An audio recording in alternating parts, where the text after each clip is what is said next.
type of one of the Bucs receivers. Yeah, he is a. Oh, is he Ohio State guy? Yeah, he's a copy of way. Chris Godwin. Yeah, Okay. yeah, I'm okay with it.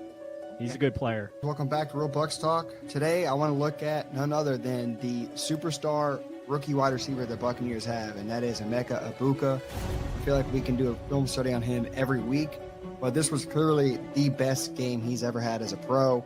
7 targets, 7 catches, 163 yards, 1 touchdown, 57 long, 35 yards after the catch. He was doing a little bit of everything, and he made it look easy. Setting it up, looking like he's going to run potential power, but then he does a little hop step there, dips down, gets low, and then he's able to maintain enough separation there to stay off the offensive tackle as he's trying to push him away.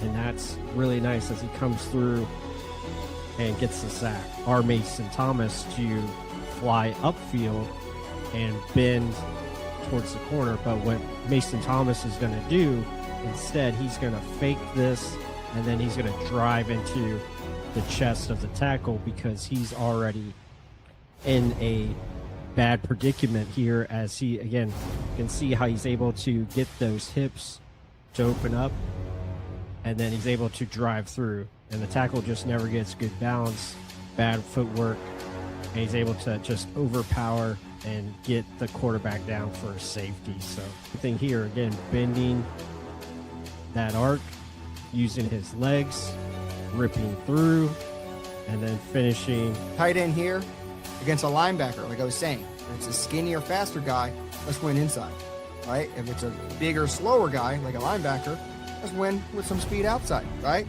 Let's do a little outside corner here. What do you know? Winning with speed throws it up in the air yet again.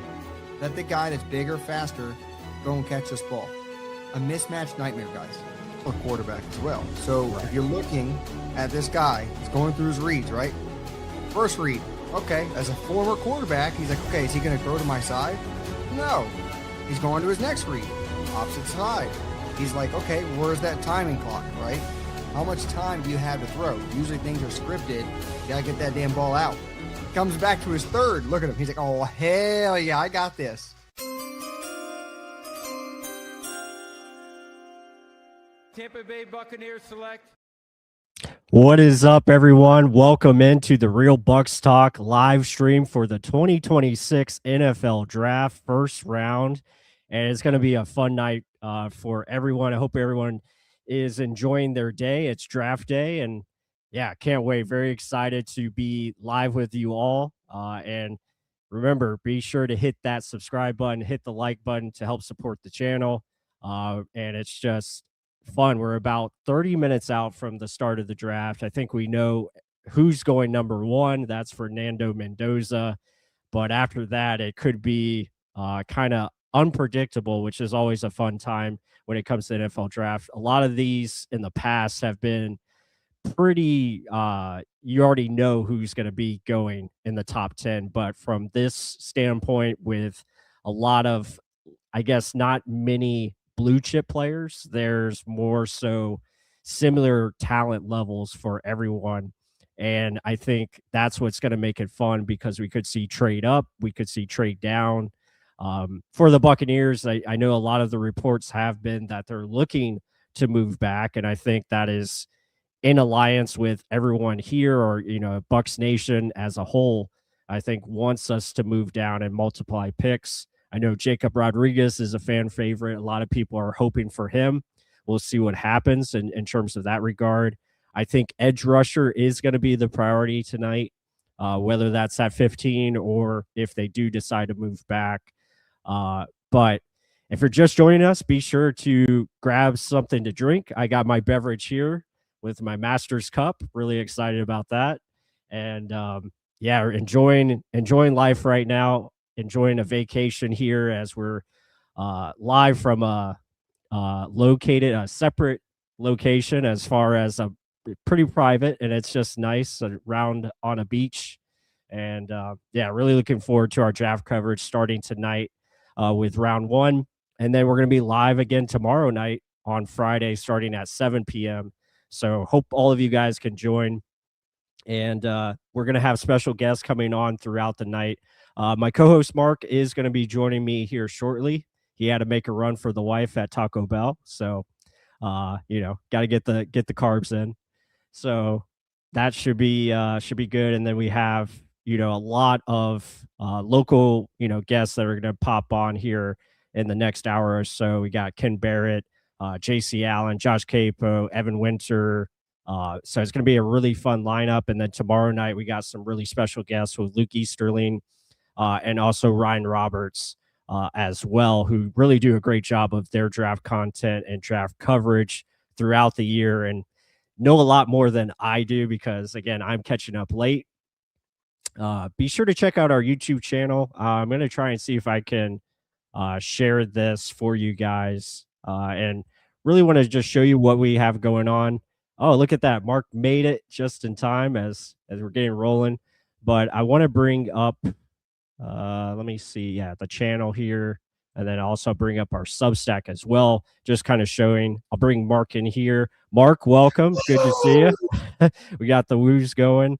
So let me bring this over here. So guys, if you haven't seen our Substack, be sure to check that out. We appreciate all the support there. Hit that subscribe button. If you want to, see our exclusive products as well, you can check out that by joining for $5 for the month, or you can do $50 for the year. And then our YouTube channel here is really great. We also do have a members channel if you want to join there for $4 per month. But enough advertising of that. Hope you guys are doing well and excited as we're almost less than 25, basically less than 25 minutes from starting. But enough of that. Mark, how are we doing? How are we feeling about tonight? I think, obviously the plan for tonight is going to be edge rusher, but will the Bucs make a pivot and do something different like we saw in last year's draft? That remains to be seen. Everything's wide open. I know everyone wants an edge rusher, but does it necessarily have to be the first round? I don't know. Because how many damn times have we talked about that there's no clean prospect on the edge? There's a lot of question marks, whether it be age, arm length, health concerns. Right. Like there's not many blue chip prospects. And then when you're in the top 15, we've said it before. It's like, damn, we want an edge rusher. Usually you have to be in that range to get one. And there's no clear cut one. Yeah. Or are they thinking in their own heads, there is one and they're just hoping he falls to them? That's the question mark. I truly don't believe a trade up will happen. I think everyone's right that they are trying to trade down. Well, who is it going to be? I don't know. This is the excitement of it. Yeah. You never know. And hell, maybe they entertain a trade up. Maybe they do get frisky. I highly doubt it because Jason doesn't do that. Yeah. And if it is, it's just one damn pick. But I'm yeah, that's right. For it, and and that one trade up was pretty damn good. Yeah. We almost got a walking Hall of Famer again. Yep, for sure. I mean, trading up one spot in the 2020 draft got you Tristan Wirfs, and then also being able to get Antoine Winfield Jr. in the second round. So, that was high impact, and we're looking for something similar to that if we can. I don't know if it will come about in this draft, but I think what you're looking for is just someone that can come in and be a consistent contributor, raise the floor, and add to the young players that you already have on defense or offense, if it's going to be an offensive lineman or maybe a tight end. That remains to be seen. But I think by all accounts, everything is pointing to the Buccaneers moving down and trying to gather more resources for tomorrow night. And I think that will be really entertaining to watch and see how that goes. But hope everyone is getting settled, getting tuned in, ready to go. Get your drinks, get your food, whatever you need, and be prepared because it's going to be quite the show. As the NFL is also, always drama filled. It seems like there's always something going on. We've seen like the stories coming out today. It seems like Mike Vrabel and Diana Rossini's story is really popping off right now. It appears that Vrabel. Yeah, steaming for sure. it, Oh, it like- seems like Vrabel is going to speak before the draft, which is interesting. So yeah, you got that going on. You got, potential trades if we do see any trades in the top 5. So just a lot to look forward to here, Mark. and a packed crowd. Yeah. Packed crowd out there. Holy cow. Yeah, no doubt. I mean, it's hilarious. Like, I was joking about it earlier today about how Mike Vrabel was saying, like, oh, it's nothing. It was nothing. But then just before the Super Bowl, they're asking him, what would you give up just to have a Super Bowl ring as a coach? He's like, shit, I'd give up my dick. He's like, I've been married a long time. Yeah. So he was giving it up. All right. He was giving it up. And Yeah. hey, and the reels going off on it. Mhm. Oh, like the Wedding Crashers. Is it like the players coming up to him in training camp? You motorboating son of a bitch. You. Oh, you gotta love it. You gotta love it. Oh yeah, for sure. I want to bring up this here. I'll get this loaded in because he has been the discussion, at least in the latest mock drafts, and Akeem Messador has been a highly touted name or highly discussed prospect for the Buccaneers, and I think there's a good there's a good chance that he likely is the Buccaneers selection, whether that's at 15 or in a trade down. I think all fans would probably prefer it if it was a trade down, but we just got to wait and see how that plays. So I'll go ahead and let me remove that. Let's see if I can get this added. There we go. Currently that we just put up, but he was really good last year for the Miami Hurricanes. He did a lot of damage as far as getting production, getting sacks, getting pressures. He was a very complete prospect. He was able to stop the run, drop into coverage, which I know Todd Bowles is going to like. He did that very well. But, I mean, what's your thoughts on Akeem Messador? Obviously, with advanced age and the injury history is a concern. I mean, but that's where you got to start. Yeah. You got to start. He's 25. He's had two injuries consistently with his ankle, right? Right. So it's like, is that really past him? Like, he's not a perfect prospect by any means, but when you hear the coaches talk about him, when you hear him talk, like how much he's changed his body, how much commitment he has, you buy into that, and do you overlook the injury concern? Do you overlook the age? Because you think about it, like it is a young man's game, but 25 isn't old. Yeah. Right. And then you got to think about situationally, Todd Bowles is probably looking for the best defensive player he can get. Win now situations. I know people don't like that verbiage, whatever it is, but still is he the best player defensively on your board when that pick comes in? And a lot of people will say he has a lot of traits, tools. He doesn't have small hands. He doesn't have short arms. Those are two other big things that a lot of players in this draft have issues with. Like Jay Laird too just said, Howell's too undersized. Yeah. I mean, Messador was a defensive tackle that's switched over to edge. Yeah. And he's good. I mean, he was the fat kid, and now he's, he slimmed up. He's a good player. It's overall, and there's the biggest thing for me. He produced every year he was healthy. It didn't matter where he was at, whether it was West Virginia or Miami, he produced. And I mean, and then at the biggest time when he needed to produce his final year in college, and he did. And in that playoff run, he did too. So yeah, no doubt. It's hard to knock him, but injuries are part of the game. We know that based off last year. Yep. Yeah, I just want to shout out Bud Cannibalist. Thank you so much for being a member for 5 months. That's awesome. Yeah, that is great. Yeah, Styles was the guy. What could have been for sure. It's unfortunate he just had to blow up the combine, and now he's going to be a top 10 pick, which I think is well deserved. He's probably as clear as a prospect as far as what you're getting with him and know what the potential is. But yeah, and then continues on with not a fan of the Messador pick, and I understand that. I'm a Malachi Lawrence guy. I like his game. I like the upside that he brings, but that remains to be seen if they're gonna, target him or not. Jacob Rodriguez, I know, is getting a lot of, that's the fans pick, but I just don't know if they're gonna pull the trigger on a linebacker in the first round. And again, it really depends. Like if they're able to move down, we'll see. Good question here. Sadiq are at 15. Okay. Or trade down and get Rodriguez and second round your defense. Very interesting there. I know both of us are not opposed to Sadiq. I don't think it would be our first choice, but he is a hell of an athlete. As you guys saw in the intro video there, Mark was hyping him up. He's got the ability to. Did I? You were, yeah. You probably missed the intro, but it was, he is a mismatch nightmare, as you correctly identified, and just his ability to win against, whether it's smaller defenders or, slower defenders being linebackers, he can definitely take advantage.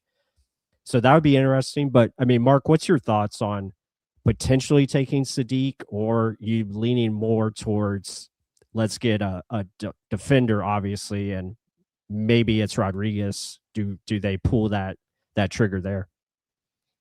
So there's a whole lot of scenarios there. I think we both talked about this. Like Sadiq would be used as the trade out chip, right? For people who do want to get his services. Yeah. Or you could be like, holy crap, maybe Zach Robinson does have that much pull because everyone's talking about how he likes to use his tight ends, how he used Kyle Pitts, how that Rams offense is now turning into a tight end heavy offense. I know they have Devontae Adams and Puka Nacua, but still they use the tight ends heavy in that offense. Yep. And really we just have Cade Otton, who isn't a supreme pass catcher, but he just does a lot of things well. So it's he does. I've tried to sell, like you just said, I've sold people as much as I could on Sadiq. I just know he would help that offense tremendously. Mm-hmm. The burden of Mike Evans leaving would be less. It wouldn't be out of the spectrum, but it'd be a lot less. And you'd be able to be more creative. And even Jason Light gave the highlights of if we just strengthen our strength, maybe that can help in other ways too. So it's not like he's hiding it at all. But yeah. I just think you just need to contribute to this defense. And I think that's part of Jason Light's thing he has to do in this draft because he's neglected it a lot, in my opinion. Yes, he does the secondary, but that front seven has been neglected.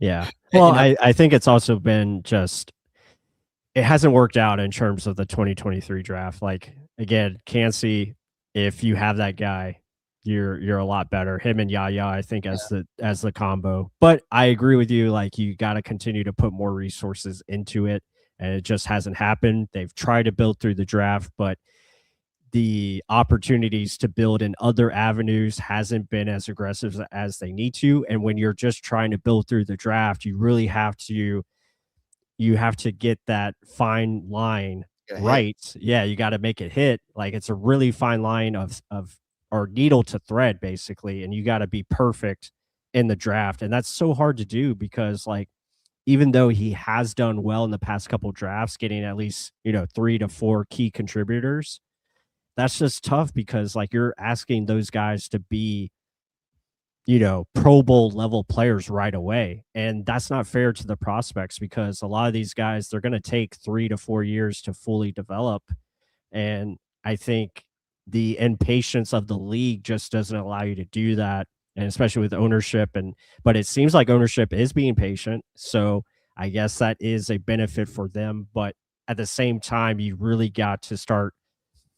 You got to poke the bear in other avenues instead of just the draft. And I think they did a slight step up this year in free agency. I know it wasn't big names, but I thought they got at least solid players for what they were valued at, which is good. And that's going to help your depth out and hopefully allow these rookies to come in and be more comfortable where they don't maybe have to start right away. I think that's the beauty of maybe taking a edge player that might only be like a pass rusher. Maybe they look at Cassius Howe and say, well, maybe we just don't need you to start right now. We can have Muhammad come in and start, and we can have Howe do what he does best, and that's get after the quarterback. Does that happen at 15? Probably not. that's where it probably comes into more discussion if they trade back. So I agree with, brutal as Bucks. I think that's where everyone is leaning to. It's taking the best edge or linebacker available. And you just got to see where the chips fall. That's what makes the NFL draft awesome as it is. Yeah, but Kay Leard said it too. Messador is a plug and play guy. Yep. No doubt. I mean, it's proven based off of his Jason Taylor, Hall of Fame player, saying these guys are going to go really high, and I stamp of approval. But to carry off of what you were talking about, of the change of how things went about in the offseason.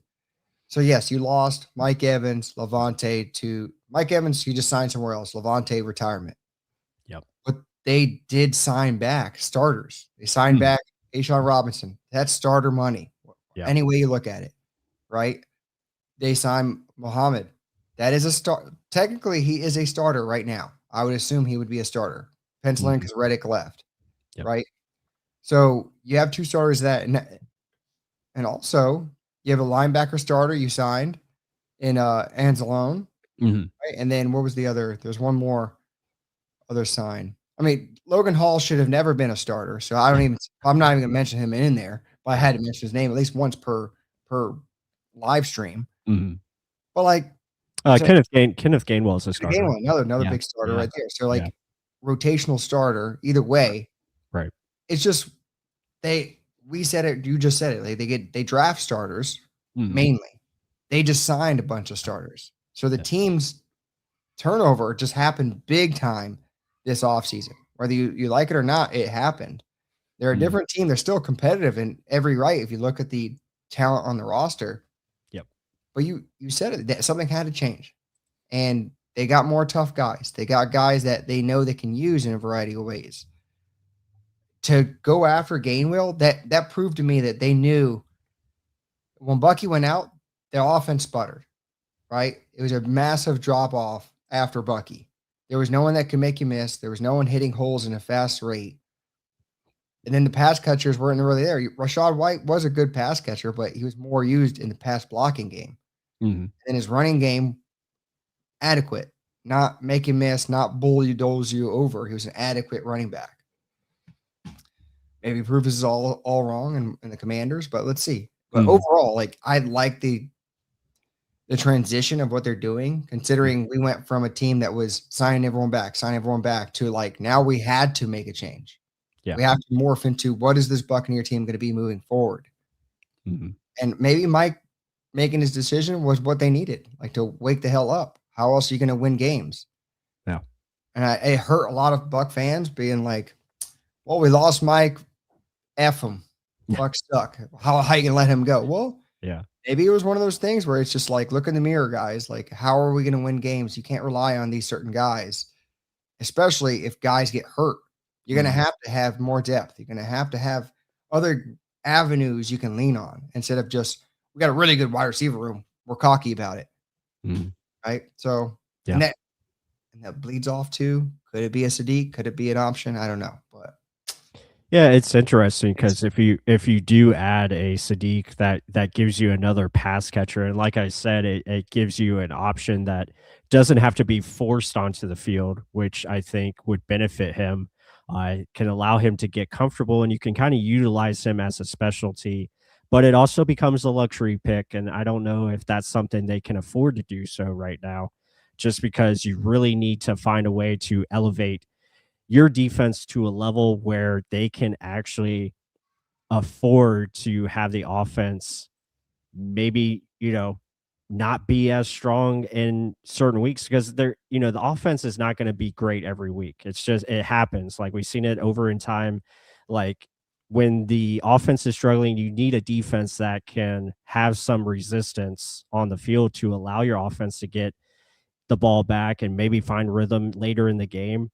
And I think last year we saw that, where the defense just couldn't get a stop when they needed to, and it ended up creating these massive holes that the Bucs found themselves in because the offense couldn't recover or couldn't get back to speed or find rhythm.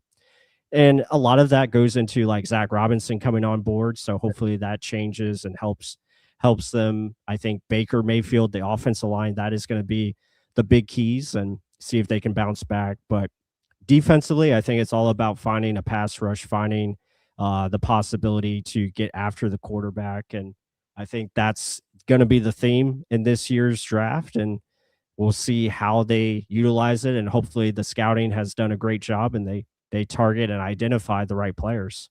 And I would like to see them be aggressive, whether that's in a trade back or even a trade up, maybe tomorrow. If you see a name that's within reach, try to go and get that guy if you feel like he's someone that can, definitely help you out. And then someone made, where was it again? Because you brought up Rodriguez. There it is. So do you get 15 or trade down and get Rodriguez and a second rounder for the defense? I would very much rather that scenario. Right? I think we both would rather that scenario because Jacob Rodriguez is a guy that makes you sit up in your chair when you watch him, when you watch his highlights. And I talked to you about this. Like, if you can't get me excited with your highlights, why the hell should I even keep watching? Is the thing, right? You got to have something where you're like, oh, I need to look more into this guy. And then you evaluate everything else. But if even your highlights are not good, Zion Young, maybe. Right? But it's Jacob Rodriguez. Right. Yeah. Him, I can see more. I can see more though. I'm gonna vouch for him. Hey, I've seen some things he's done, but Zion's just another one. Rodriguez, though, he does a lot of things right. You can see the headiness. You can see the sideline to sideline. You can see just the overall involved in almost every damn play. Right. Not afraid of contact. Not ticky-tack stuff. It's like he's going. That stuff is something that you want to see. And team captain, overall, just good dude. Yep. I can vouch for that one, right? Hands on the ball, punching the ball out, interception, fumble recovery. It's a guy that you just, to put up that much numbers back-to-back years. I think that athleticism too, ran 4 or 5 something. So it totally changed the picture of the defense of that back second level. I wouldn't be mad about it at all, considering if you pick up additional picks. Yeah. And you would almost 100% be sure it's going to be another edge rusher somewhere in those picks that you have. Yeah. But I could easily see them. I could see them go back-to-back edge. If I had to guess, I think they'll definitely take one edge, and then I see interior defensive line being the later target. And we'll see what happens if they identify a corner. But I think all that becomes definitely more in play if they can find a way to get some type of trade. And right now, it seems like that is going to be a real possibility, and it's going to be interesting, especially when we get to pick 12, pick 13, to see if the Bucs have already moved down. That will be something. Who the hell is it? Is it the guy I wanted? Is it someone where you're just going to be, oh, bullshit. You're talking shit for the next 5 years. Yep. But, hey, that's how I felt with Logan Hall. Second name drop. But yeah, I wouldn't be mad about the Rodriguez pick. Bud Campbell, I'm agreeing with you. I wouldn't be mad if it was a trade down though. Right. If it was at 15, I don't know if I'd be upset. Right. I just wouldn't be ecstatic. Yeah, I think you can still understand it if it does happen at 15, because there has been a lot of discussion that he could go at pick 20. There has been discussion he could go at pick 19 and you play against him at against Carolina. So there's possibilities, and I think all of that will be taken into account. And I think that's going to matter in terms of whether they trade down or not. But yeah, we'll just have to see. We got to hope for offensive linemen to drop, wide receivers to drop. That's what we're looking for.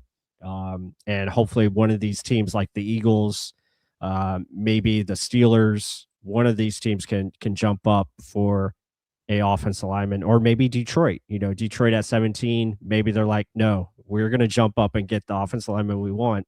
And so this is going to be really fun to watch. I think the action, as we have started the NFL draft, it is starting now as we're past 8 p.m. So I'm really intrigued to see how fast these picks go, Mark, because they are at 8 minutes only. I want to see if this does actually move and we get a lot sooner to pick 15 than last year. I think last year was around 9:45 Eastern.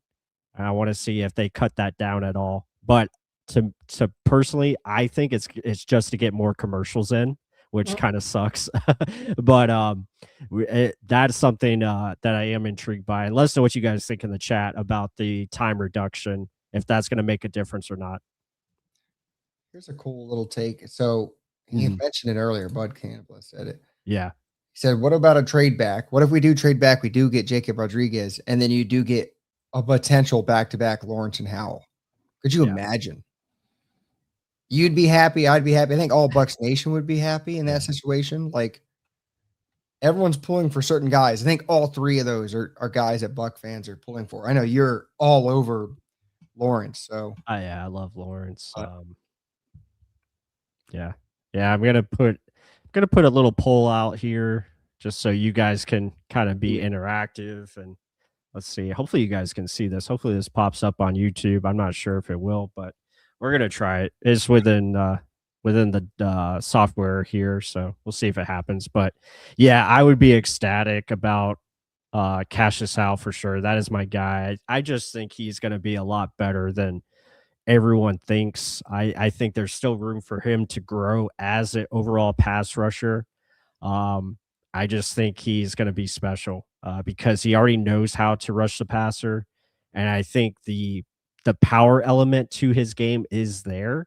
But like I told you, like if you can win with your go-to move, why change it up if you don't have to? You have to go with what works, and he did that consistently throughout his time at Texas A&M. Oh, I got a comment. Poll for how many times Logan Hall gets mentioned. That's a perfect one. We might have to do that later in the show. It's already at yeah. 2. It's already at 2. It is at 2. So yeah, we'll have to keep count. Maybe I'll put that up for tomorrow's live stream. Okay, it only gives me 4 options. Let's see.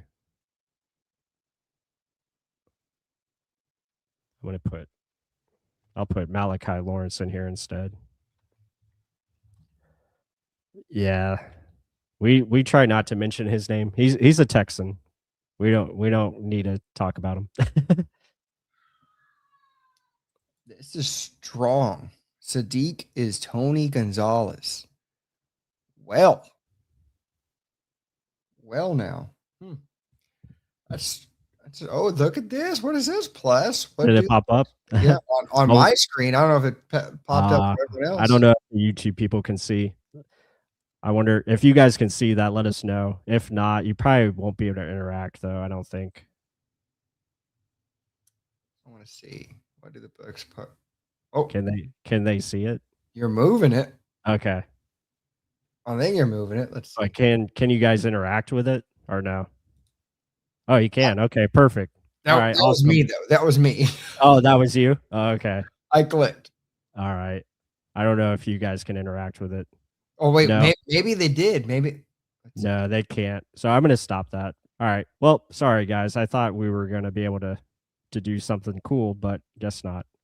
Let me see if I can get it. I can probably get into the YouTube stream. Let me see if I can do it there. Just gotta make sure I'm muted. Can see it, but no interaction. Plus, okay. I'm gonna say this though. Yeah. This is the best I've ever seen your Wi-Fi, and you're not at your house. I know. Yeah, the Wi-Fi where I'm staying is awesome. I have to say, I have it plugged in Ethernet, and he's, I think, 100 up, 100 down. So, yeah, it is beautiful. I am loving the setup here. I wish my Wi-Fi was a lot better, and unfortunately, it isn't. So that kind of sucks. Oh, sorry if you guys heard that. Yeah, let me see if I can add something here. I'm in the chat now. Let's see if I can add any. Is there a way to add a poll here in the YouTube chat, guys? Doesn't look like it.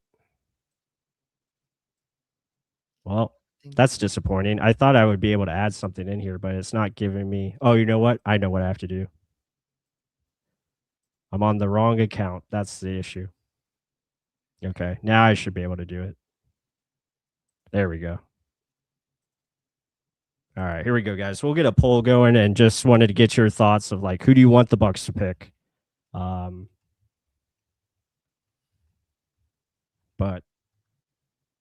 the pick should be coming in here soon. I believe everyone believes that it's going to be Mendoza, number 1. They really stall this, man. They Yeah. really stall this. Okay, So- that's good. The Raiders are on the clock. Has the time run out on the Raiders? No, they're still just talking, joking. They're not even doing Okay. it. All right. Terry Bradshaw just came out, like, gave someone a hug. But my thing is, what if they draft the guard out of Penn State? I want to know everyone's reaction on that one. I know Oh, yeah. we've done videos and stuff, but what if? How would you feel if they stayed put at 15 and took a guard? I've Right. seen some people on Twitter like hooting and hollering for it. That is a good question. Ione out of Penn State. Like, what would you guys? What is the? Give me the vibe in the chat. What are we thinking about the guard out of Penn State? I got to hear this. Please pick back up. Because I don't see it. I don't see him as fitting our scheme either. I don't know. I just sell me on it. Make me see it. Mm-hmm. Stephen Pryor, I'm nervous. I have butterflies. Don't we all? Yeah, I think we're all. So here's look at this. Ione would be incredible. Vita Vea or Tristan Wirfs value. Plus, evaluate that. What do you think? Do you think that's true? Just based off of body size? Does he have their athleticism? What do you see in Ione? Yeah, I mean, Ioane, I think, would be interesting. I just don't think he has a lateral movement. The athleticism scares me, especially when you're going up against faster guys in the NFL. That worries me. But yeah, it would definitely be interesting. All right, well, guys, I don't know if I can get this poll to get started, but I'm trying to add options. It's not letting me. But yeah, I would not have a problem with it because I guess he is an instant starter. He does upgrade your offensive line room, and you're able to move Ben Bredesen to kind of that utility backup that you had with Robert Hainsey. So I see it from that standpoint. But with the kind of things that the Bucs want to do offensively, I mean, yeah, I wouldn't have a problem with it. He is good. I will say that he is very good, consistent player. So I could definitely see that if they decided to go that route. I mean, he could be a plug and play, and he would definitely fortify the offensive line. I'll be upset. I'm being flat out honest. I'd be upset. Yeah. That top 15 pick. We need defense. You need edge rush help. Right. You have it. Offense, although it's not perfect, it's better than the defense. And if you do that, I think you can hide the interior more than you can our defense. Our defense has liabilities on the field still. I don't think still. We've fixed some of them, but I mean, is Bredesen that bad that you have to replace? No, I don't. Or is it just because Cody Mauch is in a contract year? Like, right. I don't know if necessarily he is a plug and play because Bredesen, when healthy, at left guard isn't awful. No. And you have him for what, 2 more years? Yeah, you have him for this year, and then next year the contracts, basically becomes where you could cut him if you wanted to. So I mean, the money to me isn't there. The need truly isn't there. Is it an upgrade? Maybe. I don't know if I would say he's Tristan Wirfs at all. Like, Tristan Wirfs is a freak athlete. Right. My opinion.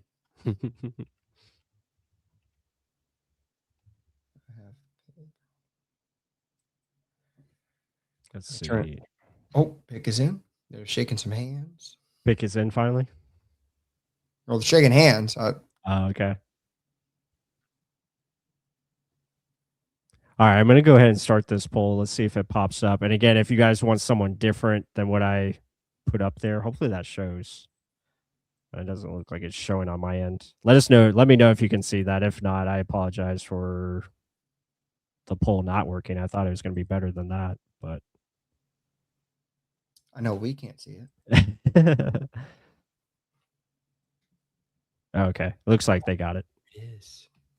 We got about 2 hours before we pick. Yeah, it could be. I'm hoping it goes faster because again, you have the 8-minute time slot, but again, with trades, that could definitely slow it down.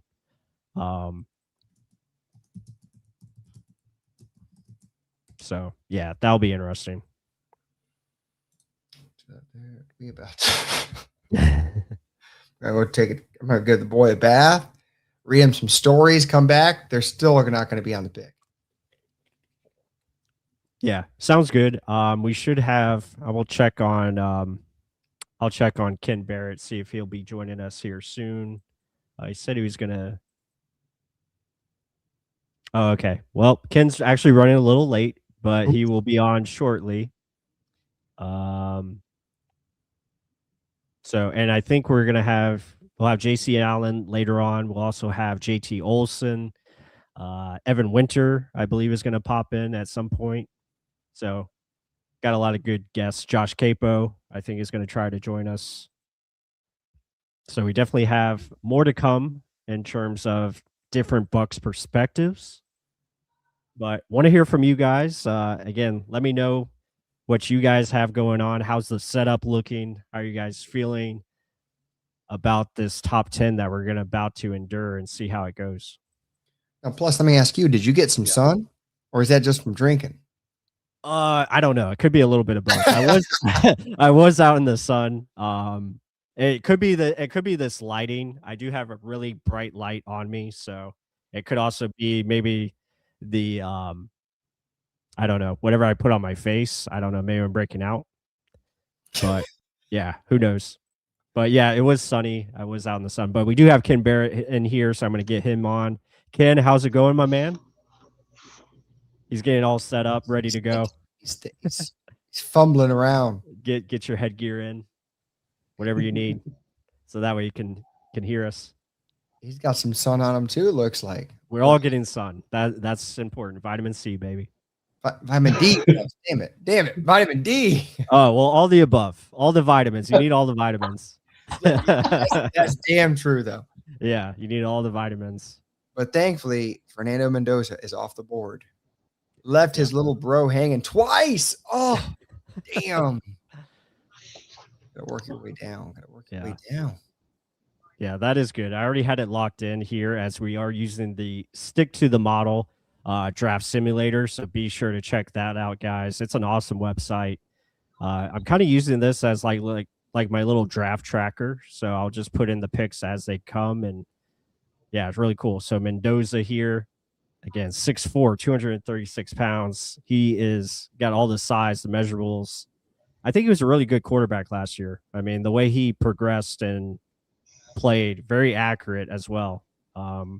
Made clutch plays to get them a national championship. So I thought that was awesome. It is crazy, though, when they compare the numbers of him and Joe Burrow or other top picks that went at quarterback. It's like, hey. But hey, he's a winner, a guy that knows how to play in a system, and you're getting a guy that knows how to put numbers up, especially in the Super Bowl. But against 49ers. Oops, Mike Evans. I guess he was a missing link, though. Yep. Remember, Mike Evans was a missing link, but their defense gave up, 40 in that game? I don't know. See what he can produce. But right. Ken, are you with us? I am. I'm live and well. I'm letting you guys continue. No, you're good. Interrupt us anytime you want. You deserve a congratulations. Mark had me at vitamin C, vitamin D, excuse me. All right. So. Yeah. But you do deserve a congratulations. I saw there was a big life milestone that just happened. Yes, sir. Yes, sir. Thank you. She deserved every bit of it. Did it in New York, Central Park. Awesome. We did it. We did it good. Good man. Good man. Nice. Pick is in for the Jets. Oh, there we go. Okay. No trade. I mean, to me, this draft starts at 3. So yeah, I agree, Ken. Do we think you guys reached for Bailey for this one? Yeah, that's what I was going to ask you as well. Yeah. I mean, the guess is Bailey, but who am I? I don't think you can really go wrong with these two. Right. I know what Connor Rogers, big Jets guy, is begging for Reese, Yeah. right? So, Oof. see. The pick is announced, but I am not going to spoil. We'll just Okay. say it's one of the two. All right. Yeah, I figured it was going to be Reese or Bailey. I'm kind of leaning it's going to be Bailey, but we shall see. I mean, Yeah. I think Reese has the, I would say, higher ceiling. I just think he's really good as a linebacker, though. I just don't know how he's going to translate to the edge position. So that will be interesting to see like how he develops there, and maybe you just use him, exclusively on third down and see what you can get in terms of the edge position. But yeah, I think he was a hell of a linebacker on tape. I mean, easily he would have been a perfect fit for the Buccaneers if he could have felt, just be the perfect linebacker, because he fits exactly what Todd Bowles wants to do. And I think he will be an awesome fit if he is the pick here for Aaron Glenn. But I also think David Bailey, his get off is tremendous. I think his ability to get after quarterback is something that they desperately need to add across from Will McDonald. But we shall see. It looks like someone's spoiling in the chat. Oh, is it Carnell Tate? I don't know about that. No, it's not Colonel Tate. All I would right. say, holy hell. Yeah, No. that would be a surprise, even though that would be a hell of a duo. Draft starts at 2. Forget 3. Shit. Yeah. Pick's announced on my screen. That's awesome. Let me say this. So how much did the Bucs mess up by winning that last game? Where would they have been? If not, I think it was 2 spots, because I know the Ravens jumped us because they lost the final we would have, game. Yeah, we would have been at 13. I think we would have been at the Rams pick. Like, yeah. Okay. So I thought it was top 10, but no, we wouldn't get into the top 10, but we would have been close. Yeah, a lot closer. You want to be for a team that wants to win. Yeah, exactly. No, we don't want to be this low next year. Well, plus you'd be happy if we were, though.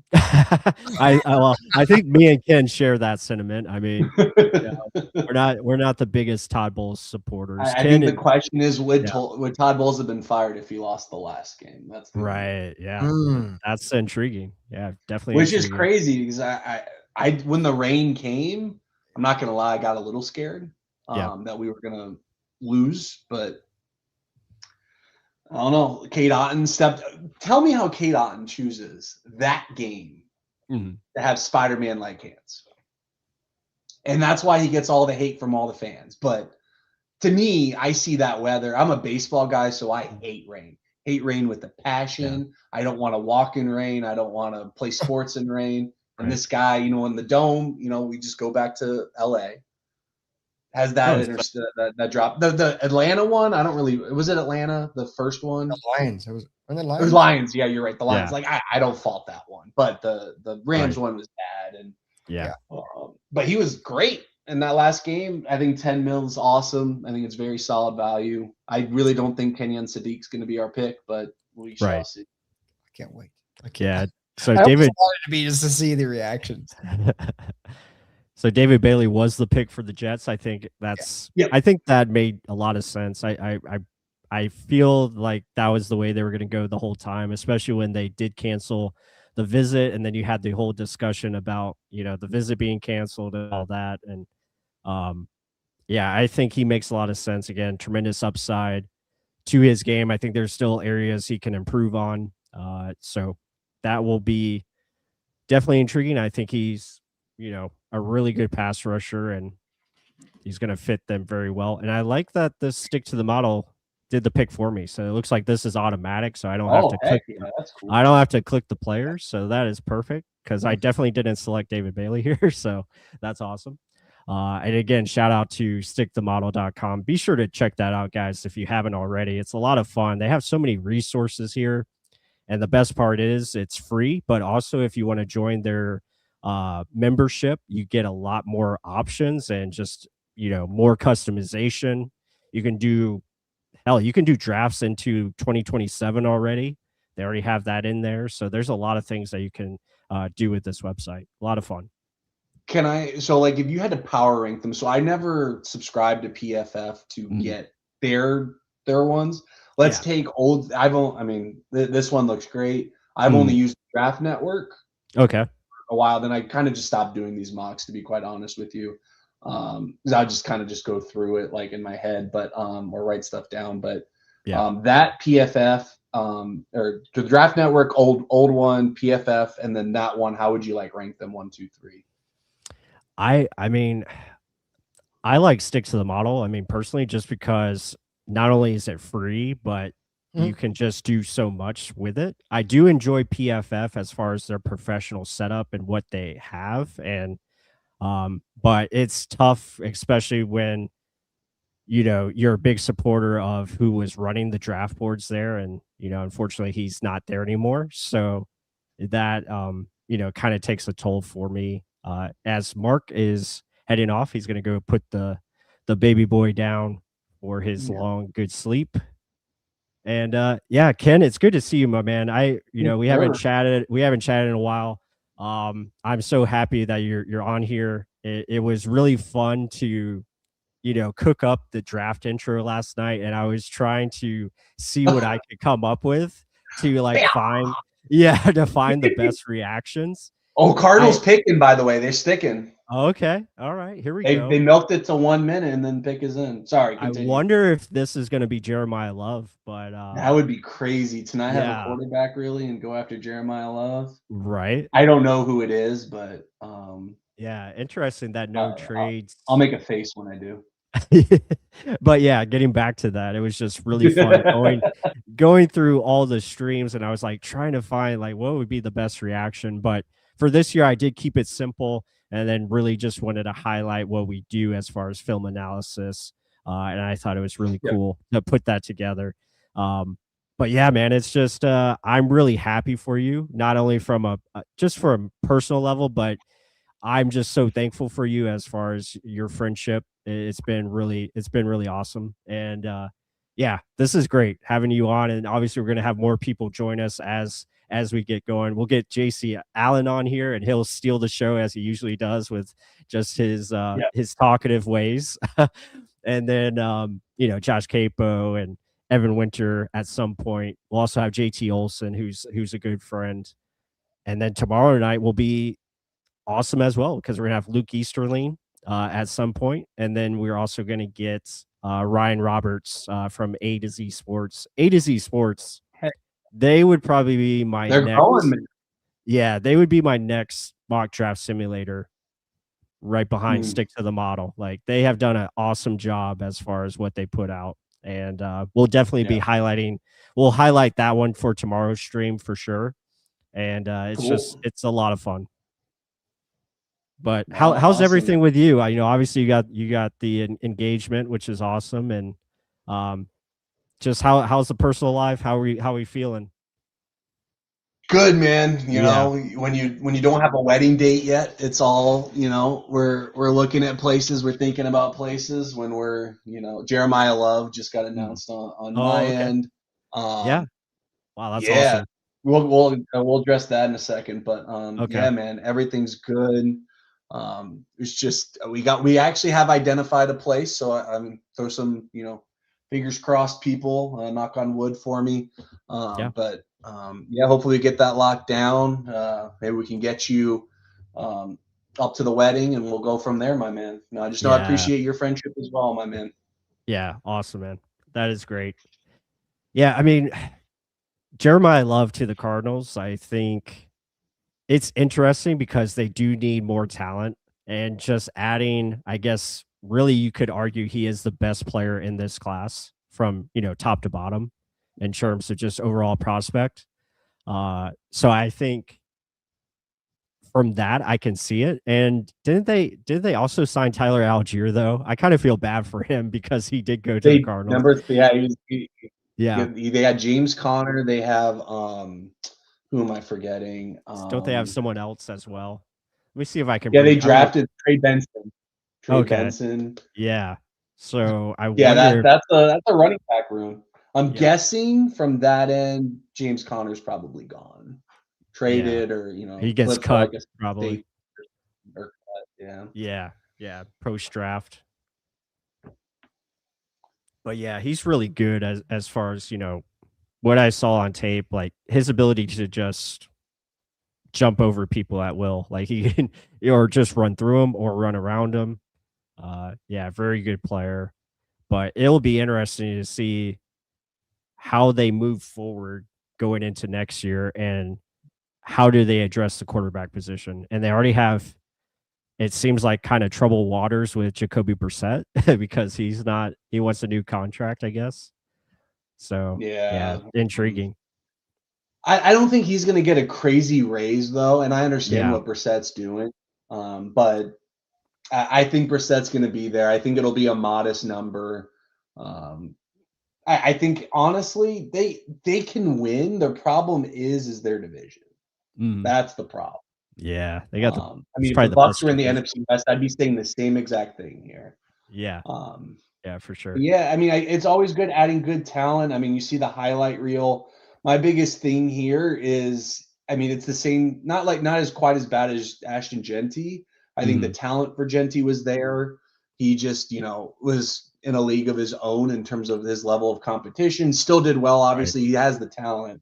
Jeremiah Love, what does Notre Dame typically have every single year? A top offensive line. Can you create in the NFL when everyone's bigger, faster, stronger, and those lanes are small? I think Love will be good. I'm just curious to see how the Cardinals handle it, but I do think they're going to be trying to win games 13-10. And, these running backs are solid that they have. Yeah. Titans pick is good as well. Okay. Man, they're moving here. No trade action yet, so that is definitely intriguing. I wonder if we'll start to see something maybe around Cleveland's pick. I think this is good for us, though. It is good, yeah. I mean, right now, I think it's going the way you want it to. It's going to be intriguing to see when that first offensive lineman goes. That is what we kind of have to hope for. Those O linemen falling, the receivers falling. Does Cleveland go receiver at 6? That's going to be a very interesting sign. Or do we see receiver with the Giants pick with Jordan Tyson? So I won't say which receiver, but that's where the Titans are going. So I think that raises question. The reason why I bring it up, Arvel Reese is falling. Yeah, that's an interesting development. I think, again, I'm close with the Giants because of my fiance and her family. Tried to keep up with everything here. The Giants, my whole thing was take Styles or Downs at 5 and take wide receiver 2 or 3, depending on how you feel, at 10. Yeah, agreed. Now with Tate going at 4, what does that do for the Giants? Do they have to mix or switch that up? Heck, there's a good edge on the board. Is anyone trying to come up? So I think this is a very interesting spot for the Giants. I think edge rusher is the one thing that they're good at.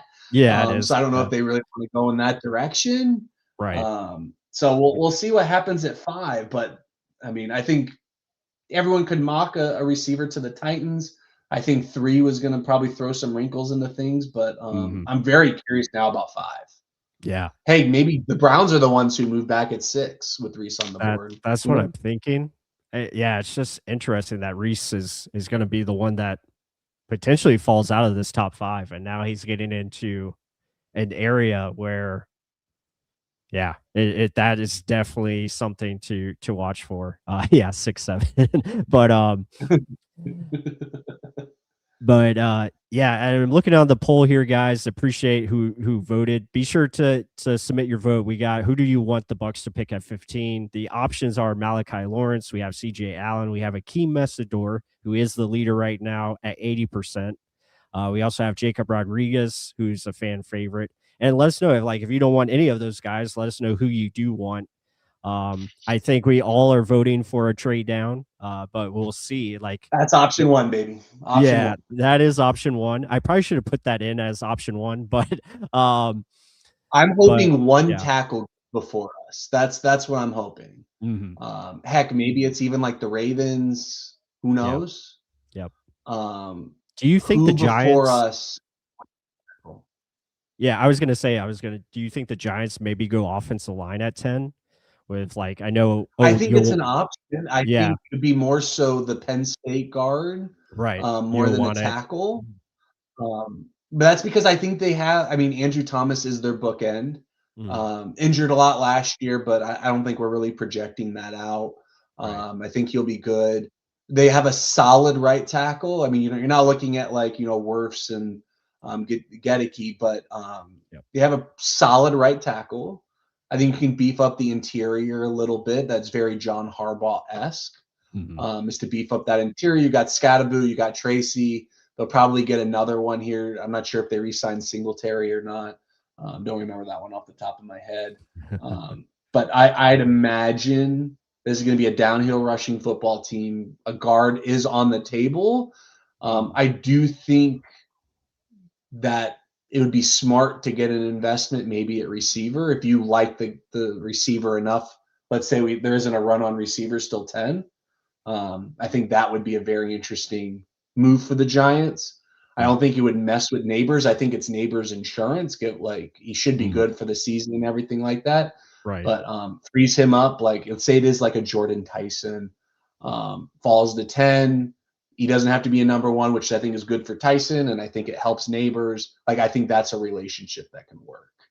Yeah. So we shall see. Yep. For sure. As Ken pointed out, it is Cardinal Tate at number 4. I do like that for the Titans. You need to get, playmakers surrounding Cam Ward. And I think adding a big contested catch guy that can also make plays, I think that is definitely intriguing. Giants pick is in. And, surprise. Yeah. I think it might be Jordan Tyson here, but we shall see. We shall see. We shall see. I'll give you a clue in like 1 minute. Okay, no worries. I actually kind of like just being surprised, like looking towards the screen here and then seeing the draft board just update, and then I'm like, oh, he got selected. I was just gonna be like offense, defense, but I'll just let it ride. Yeah, it should be. Yeah, by that reaction on your face, I think it's going to be kind of surprising. I don't think it's going to be one of the, it's not going to be Reese, I don't think. But if they did go Reese, I would get it. Sonny Styles is also another one I would get. Caleb Downs. Let's say it is. You think they would play him at off-ball linebacker? I think he's so good at linebacker. Like, I would not be opposed. Like, I think he could play linebacker easily. Maybe you just get an old school traditional Mike and let him be the will and just I think he could play either or. Oh wait, no, they have a Mike. They have Tremaine, right? Huh? Yeah, they got Tremaine. Edmonds. They got Tremaine Edmonds, right? Yeah, that's right. Yeah. Interesting. See, that's the part would be interesting. Yeah, but if you like try to put him at edge, that's the one team I'm like the one team that wouldn't play him at edge, at least to start. Right. Yeah. Because what are you doing with Thibodeau? Thibodeau already wants to be out of there, and it's like you just traded Dexter Lawrence. So that is maybe did Brian Burns get an extension with them? He's still under contract, I believe, till I want to say a couple more seasons. I know his deal was pretty long. He had a big contract. Yeah, he signed in 2024 for 5 years. So there you go. Yeah. I mean, it sounds like they're not going anywhere if Reese is the pick, but that's interesting. Yeah, no doubt.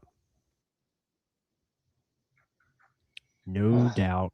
Yeah, so far just to I don't see how the Browns stay if there's any interest in coming up. Mm-hmm. I just don't see that. Yeah, I agree. What if that's funny. On this, I don't know why. I guess Caleb Downs got switched here to number 2. But I'm thinking he might be number 5 pick. That's what I'm thinking. For whatever reason. Gotcha.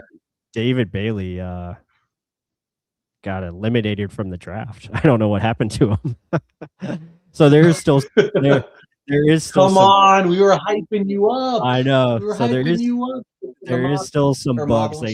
There's some bugs they gotta work out, but I still enjoy the product. It's really cool. Is this their first year like having one? Yeah, they just made this. That's expected then. Yeah. Oh, do we have a trade? Yes, we do. Wow. So Cleveland traded With down with Cleveland? Kansas City. Cleveland jumps down Gotta to be 9. receiver, Yeah. you think? Yeah. Yeah, that'll be That's where I'm interesting. telling you that receiver pick. I mean, not that it was unsurprising, but It's gonna I think it cause a triple started some. effect. Yeah. Yeah. Do you think there's a chance that Pickens gets moved tonight? George Or do you think he's Pickens playing in for Dallas? yeah. I don't know. That's a good question.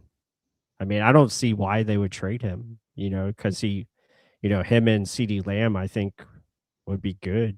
You want to keep that. Well, the problem would be having to pay him the extension, Oh, yeah. paying CD, and you already gave up Parsons and Mhm. all of that type of jazz. Like that's the only if Pickens is actually willing to play on the tag, let him play. But I think that's the extension that just makes it interesting because there's no way they tag him twice. That number is probably stupid. Yeah. Yeah, by everyone saying unicorn in the chat, I'm assuming they did go Arvell Reese, which is that is very intriguing.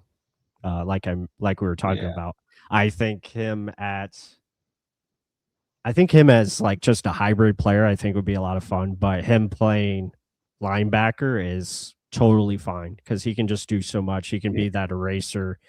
He's a heck of a player, and especially when one of these edges either gets shipped out or moved, you have an option to maybe explore. He's still very young. I believe he's only 20, if I'm not mistaken, maybe 21. So there's plenty of upside there, and he's got the size, the speed, everything you want.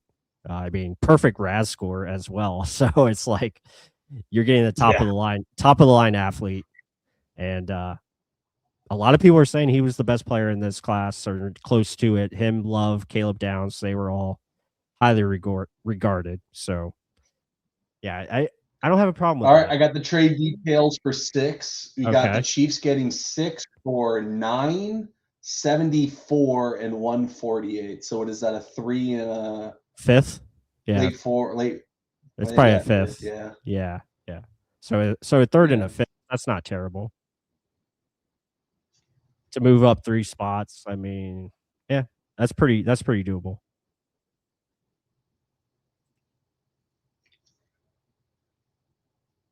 Yeah, very interesting. All right, who are they trading up for? Are they trading up for Are they going to take a chance on Ruben Bane? Is it going to be a receiver? See, if they stuck and picked, I would have thought Ruben Bane was the slam dunk. Right. Because, I mean, what is Chris Jones? I mean, just line up 2 people basically at that point just to get to the passer, get your stops. That's kind of what I was thinking there, but yeah. Mm-hmm. Oh, interesting. I'm assuming very interesting. Their pick's already in. I will just say it's not a receiver. Okay. It's all else. Yeah. Oh, you know what? This could be offensive line. I wonder if it is maybe a tackle. Maybe it's I don't think they would take the guard this high, but maybe it is offensive line, which could be Maui Noah from Miami, I think could be in play. Yeah. But yeah, I mean, very interesting. Yeah, that is.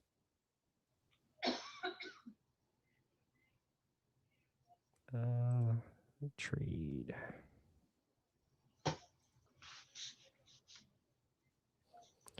Yeah, I'm trying to update the mock draft simulator here. I went ahead and just restarted it because it was, I guess, having a issue. Bugging out. Yep. I'm guessing they got a lot of hits going on right now too. They do. They do. They got a lot of traffic, which is good. I'm happy for that.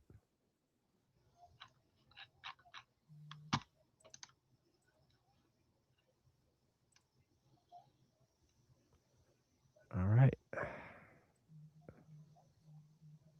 Interesting. So Mark's Ari Mirov is tweeting that basically both the Chiefs and Commanders wanted Carnell Tate.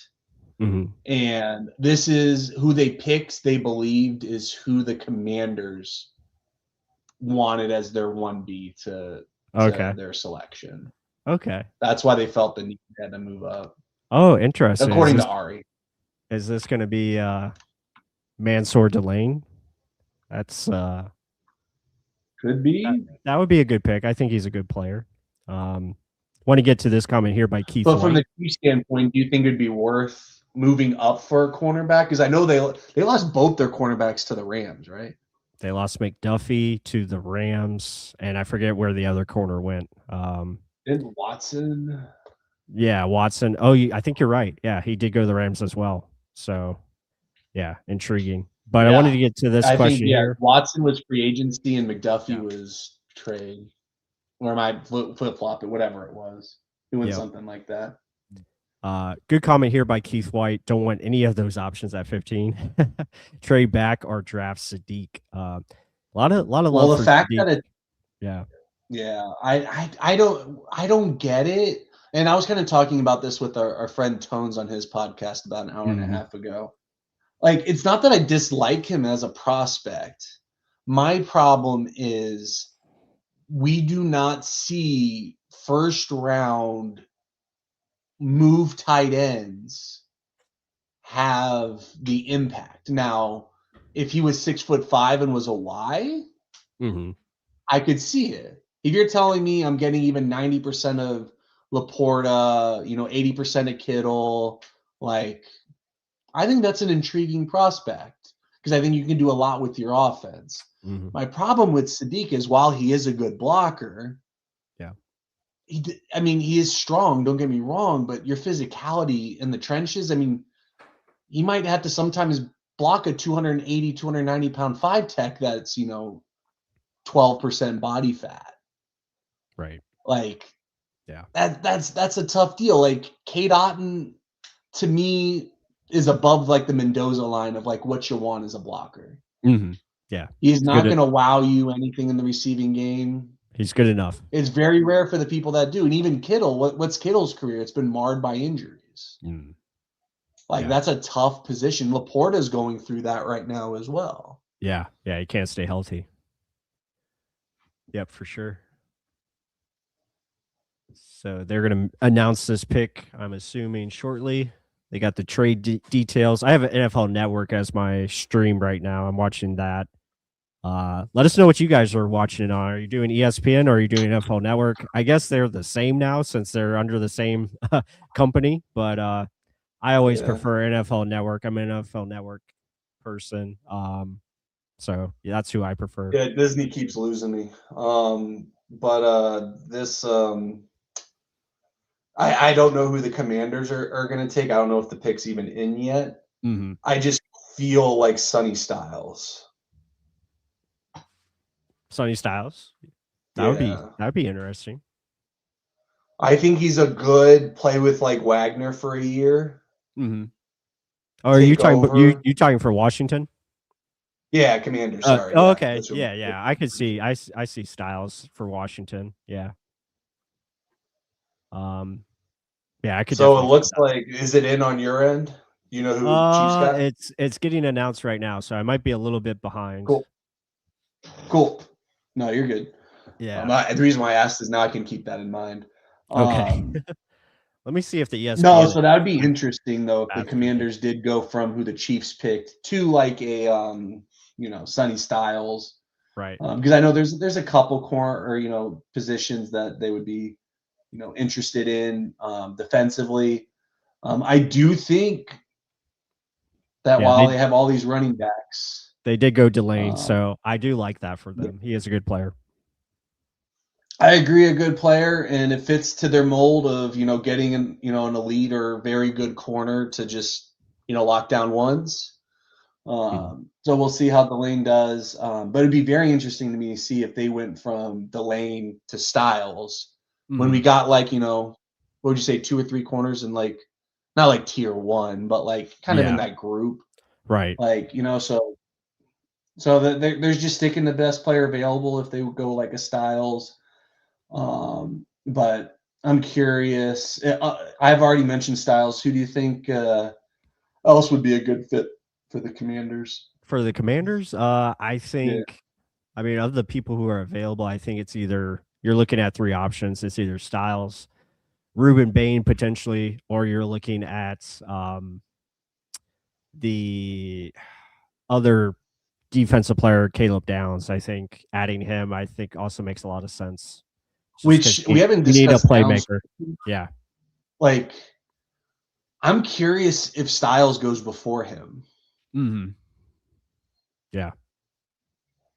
Yeah, definitely. If I had to put money on it, I'd probably say Styles does go here. He just makes a ton of sense for what they need. And I don't think Bobby Wagner has been signed back, so I don't know if he is. Oh, he hasn't. Yeah, he hasn't. Okay. He hasn't signed back, so I think Styles kind of Hey, taking. you know what? Levante David got to go out on his terms. Right. Bobby Wagner lived his way to tackles at the end of his career. He did. Yeah, he was the Barrett Rude of getting the tackles. I mean, literally hopping on. I mean, don't get me wrong. I will not discredit anything he's done. He was a great player. Yeah, he's been a great player. But the past few years, he's fallen off. Right.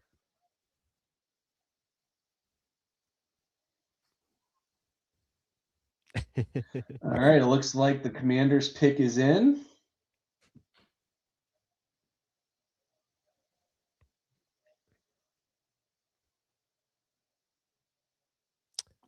Yes, I am actually drinking bourbon. I am enjoying this Woodford Reserve, the wheat whiskey. It's really good.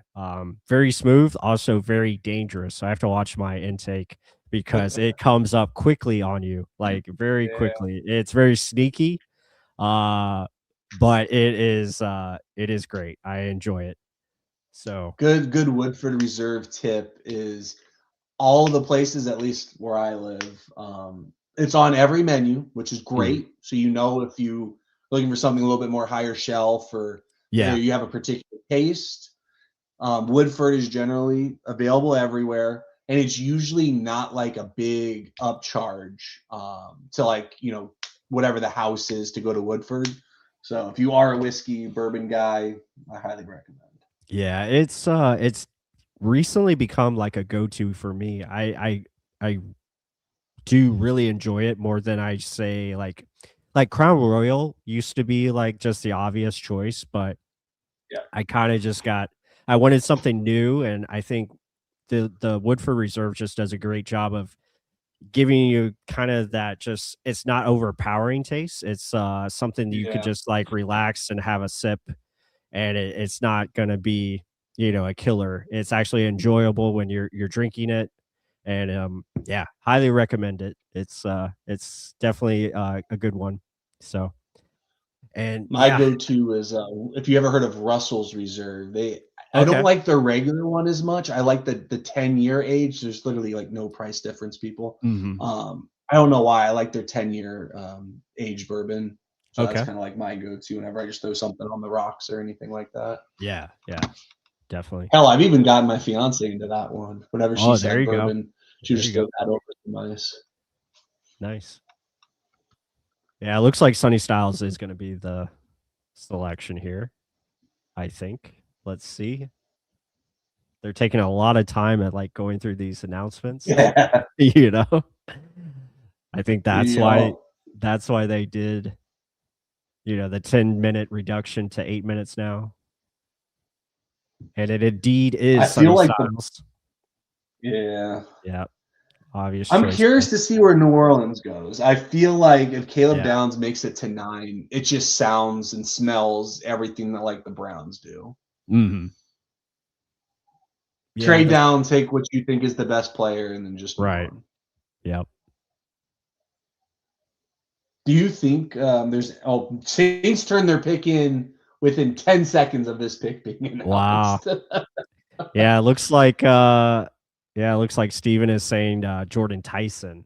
So that's very interesting.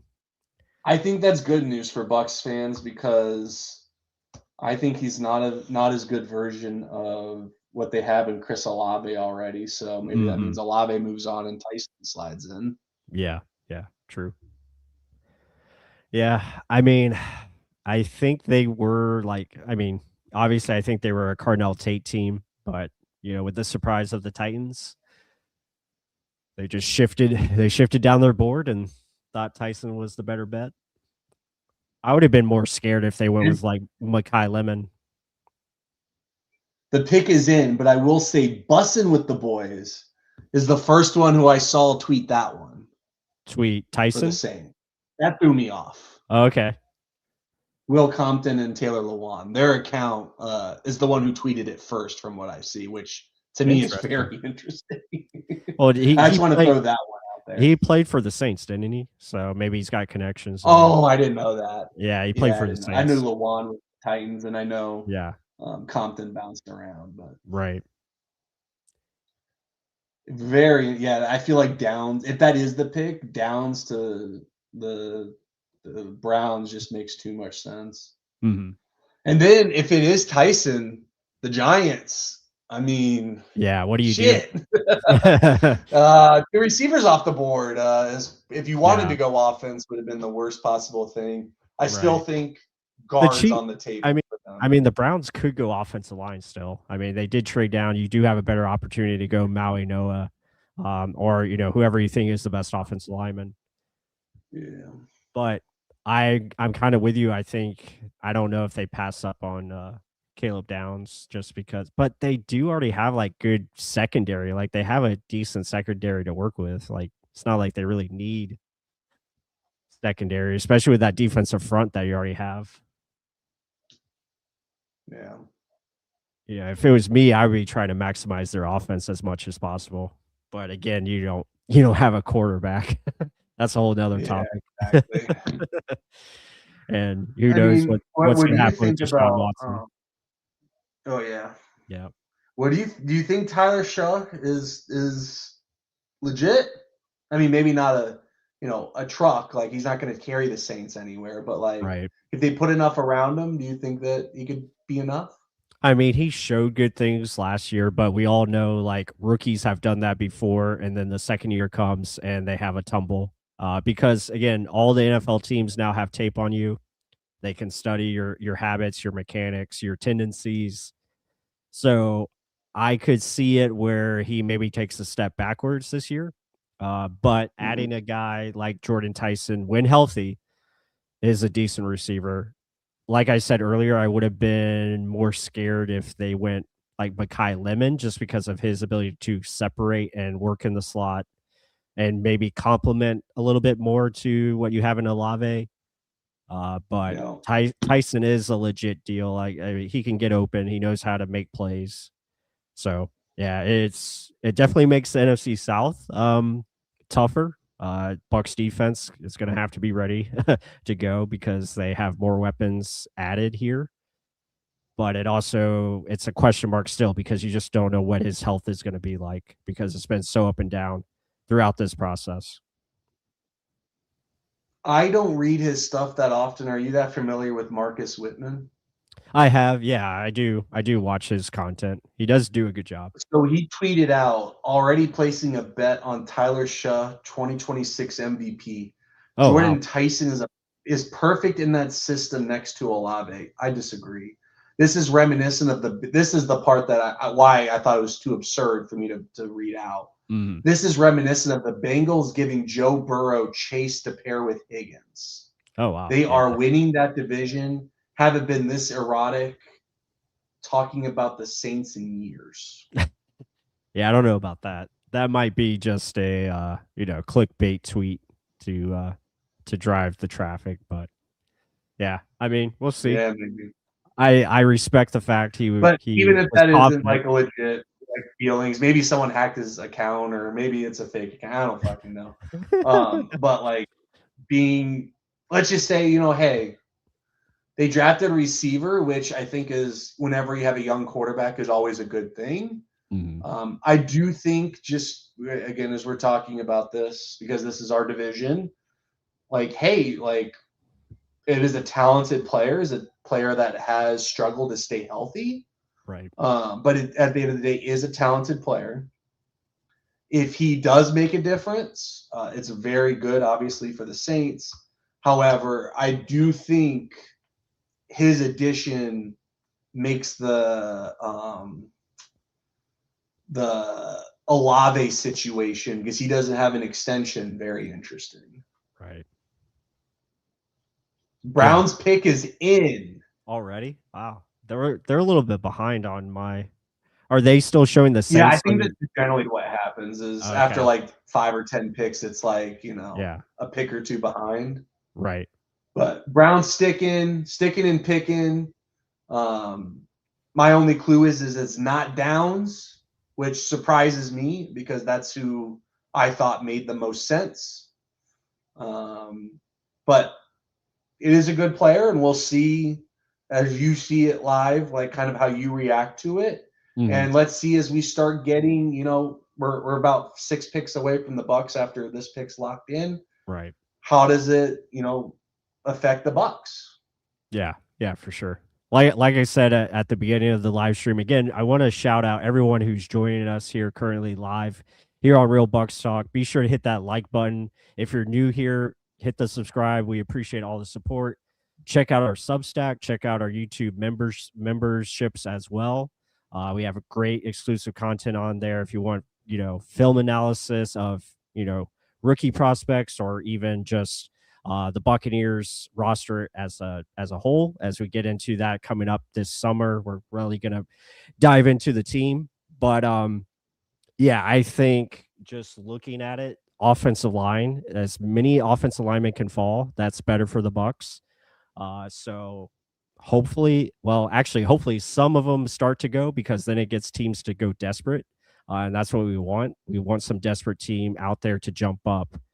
So hopefully we get some offensive line picks here in the next couple, for sure. Yeah, while we're on the offensive line, I'm now very curious to see if the Giants go in that direction, or I'll let what kind of happens, or we already talked about Tyson to the Saints. Right. What does that mean from receiver standpoint? I thought if like Tyson made it to like 10, 11, that the Rams would want to move up. Maybe not for him or for someone, but if the Giants take like wide receiver 3 at 10, things I feel like can get very interesting. And maybe we get receivers going at the end of round 1 that we probably thought were going to be day 2 picks. Right. So we shall see.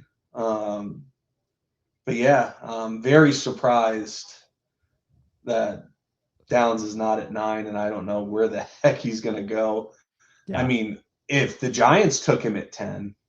Yeah, I think that is a logical to get Reese and Caleb Downs. That's a heck of a haul. Like just adding 2 playmakers to your defense. And it seems like I think that's where they pivot to. I don't see them taking anyone else. I don't think the offensive linemen are as good of a quality as you can get in Caleb Downs. So I think adding him to the defense, especially a team that needs more in their secondary, that would be a heck of a move to add him. But yeah, they just showed Jordan Tyson to the Saints here on my stream that I have going, and it looks like the Browns pick is in. So I want to say this is going to be offensive line, but we'll see. We'll see how it plays. If you were the Browns and you win O-line, which one would you go after? Would you go guard, tackle? For preference? Them, yeah, for them, I think. I mean, really, they could go either or. I think it could be, Vango Owane is probably the most cleanest offensive lineman. He was really good. Yeah. I just worry about his athleticism. That's something that does scare me. But, Maui Noah, I think, is a good tackle prospect. I do like Spencer Fano. I think that's how you pronounce it. He's good. So, he's probably the best athlete when you look at the offensive lineman. But, yeah. I want to get into some of the comments here. Yeah, I want to get into the comments here. This is cool to hear. Just came from the draft party in St. Pete. They did have the Bucs draft party, not at Raymond James this year. It was in downtown St. Pete, and that is cool. It looks like it was fun. So I'm happy you were able to make that. Very cool supply and demand. Stevens Stansfield with a good comment here. Okay, Bucs, don't panic if we draft an edge. Sack Shuck won't have to worry about it. Yeah. Yeah, I think they have a good chance of going edge tonight, but we'll see. We'll see what happens. I'm kind of hoping, Ken, once we get to like pick 13, we already see the Bucs have moved down. And yeah, because it seems like that's kind of their MO when they do want to trade back. Like it already happens before we even get there. So hopefully that's what takes place. Browns are pulling off Kevin Costner draft day. Have you watched draft day recently, Ken? No, but I watched it enough to kind of just know. Like I can just read, like, how you scroll. I don't have TikTok, but what I do watch is reels. Yeah. So like I'll just get reels out the wazoo, like, because I see people tweet about it, and then it just goes on my algorithm. So I'm just like, I'll watch the clips that I need to watch, and I'm good. Right. There's so many good ones. That's awesome. Yeah, that movie is I still can't believe it was made. It was all the way back from 2014. But yeah, I had it on last night. I was watching a little bit of it. And yeah, it's crazy that I was packing all my stuff, and I didn't think I was going to be able to fit all this stuff in the car because I basically brought my whole office with me. And I was packing till like 11:30, 11:45 at night. Didn't go to bed till like 12:15. So I'm pretty wired. I had my Celsius this morning, and now I'm feeling pretty good with my whiskey in me. And yeah, I can't wait to see how this gets even more hyped once the Bucs get closer, and either we see people panic or we see rejoice or just a deep sigh of relief. That's kind of what I'm expecting. Oh, please trade back. Please trade back. Yeah. I think especially that's what everyone's hoping for. I don't know. What if we just get edge 2 of whoever they want? Like, let's say Bane falls. Let's say whoever they want. Would you still stick and pick? Bane would be interesting. I just worry about the overall character because it does seem questionable, but he is a heck of a talent. I think he would definitely help. I just don't know how he would fit overall with the Bucs, but I do like his ability to bring the violence, bring the nastiness. He would definitely fit into the theme of what they're trying to promote this year, bigger, meaner, nastier up front. And it would kind of be reminiscent of, the old Warren Sapp falling. He was from Miami. Not saying Ruben Bane's going to be Warren Sapp, but it would be intriguing if that did happen again. But yeah, Spencer Fano to the Browns. That makes a lot of sense. The first offensive tackle off the board, which is good. Is a great thing for the Bucs. You think it is good for the Bucs? Yeah, I think it is good because you want to have somebody get desperate to move up for that offensive tackle. Like we kind of need like. So how many do you think need to go for us to be like, okay, like someone's got to move up? Ideal scenario, you want Venga Owane to go here to the Giants, but I don't think it is going to be. I think it's going to be Caleb Downs. I think Miami, you want Miami to take offensive lineman for sure. I'll just tell you for the Giants, it's not Caleb Downs. Oh, it's not. Okay, interesting. I don't think it would be Makai. It wouldn't be Lemon, would it? That'd be intriguing I'll just say it is. Is it defense? Player. It's not defense. Okay, so it is offense. Not defense. That's all I'll say. It has to be offensive. So that way that you can just. I like listening to you think real time. So I want to hear who you're thinking, what makes sense for you. Yeah. I'll just say it's not Downs. Okay. Well, man, Downs going to Miami or Dallas would be pretty awesome for either team. Yeah, I mean Miami's just Oh stockpile wow. talent. Okay. I'm getting my wish, kind of. I wanted offensive. They got the Giants pick in really quickly. Yeah. Maui-Noa. That's why I was like, I didn't want to gas up tackles, but I was like, Right. okay, like this, Yeah. the movement's coming. I I don't know think if that's the Dolphins are going to go tackle, but right. Baltimore might. Yeah, for but sure. we know the Rams probably won't. The Rams are going to do something splashy. They That's could. just what they do. Right. I like that pick a lot. I'm just surprised they didn't the Giants. Yeah. I do like that pick for the Giants, though. I like Maui-Noa. I like his versatility. He could play tackle or guard, and I think he could probably be a better guard prospect if I'm being honest. But I think him at tackle. I'm assuming they probably put him at right tackle, and let Andrew Thomas be the left, and then you figure out your guard situation. They still have, I think, a couple of guards that they've already signed recently that are coming back. You still have a center, I think, in there as well. So, yeah, that makes a lot of sense. And we'll see. Oh, wow. Okay, so Dallas traded up with Miami. It looks like Miami dropped down a spot. Interesting. I wonder if this is going to be Caleb Downs here. And Miami just wanted to trade for it. Cowboys in this. I did not see anything about the Cowboys being in already. Yeah. Their pick is in, though, and they did trade up to 11. And they might have – I wonder if they traded 20 because they're not showing the switch. Don't they still have, like, Malik? Huh? Like, I'm trying to think of why wouldn't they take Downs? And why would you trade one spot? Right. Yeah. They have a good O-line. Or like, not a great, but good O-line. Very interesting. They don't need tackle. I don't know who the pick is, by the way. That's fine. Yep.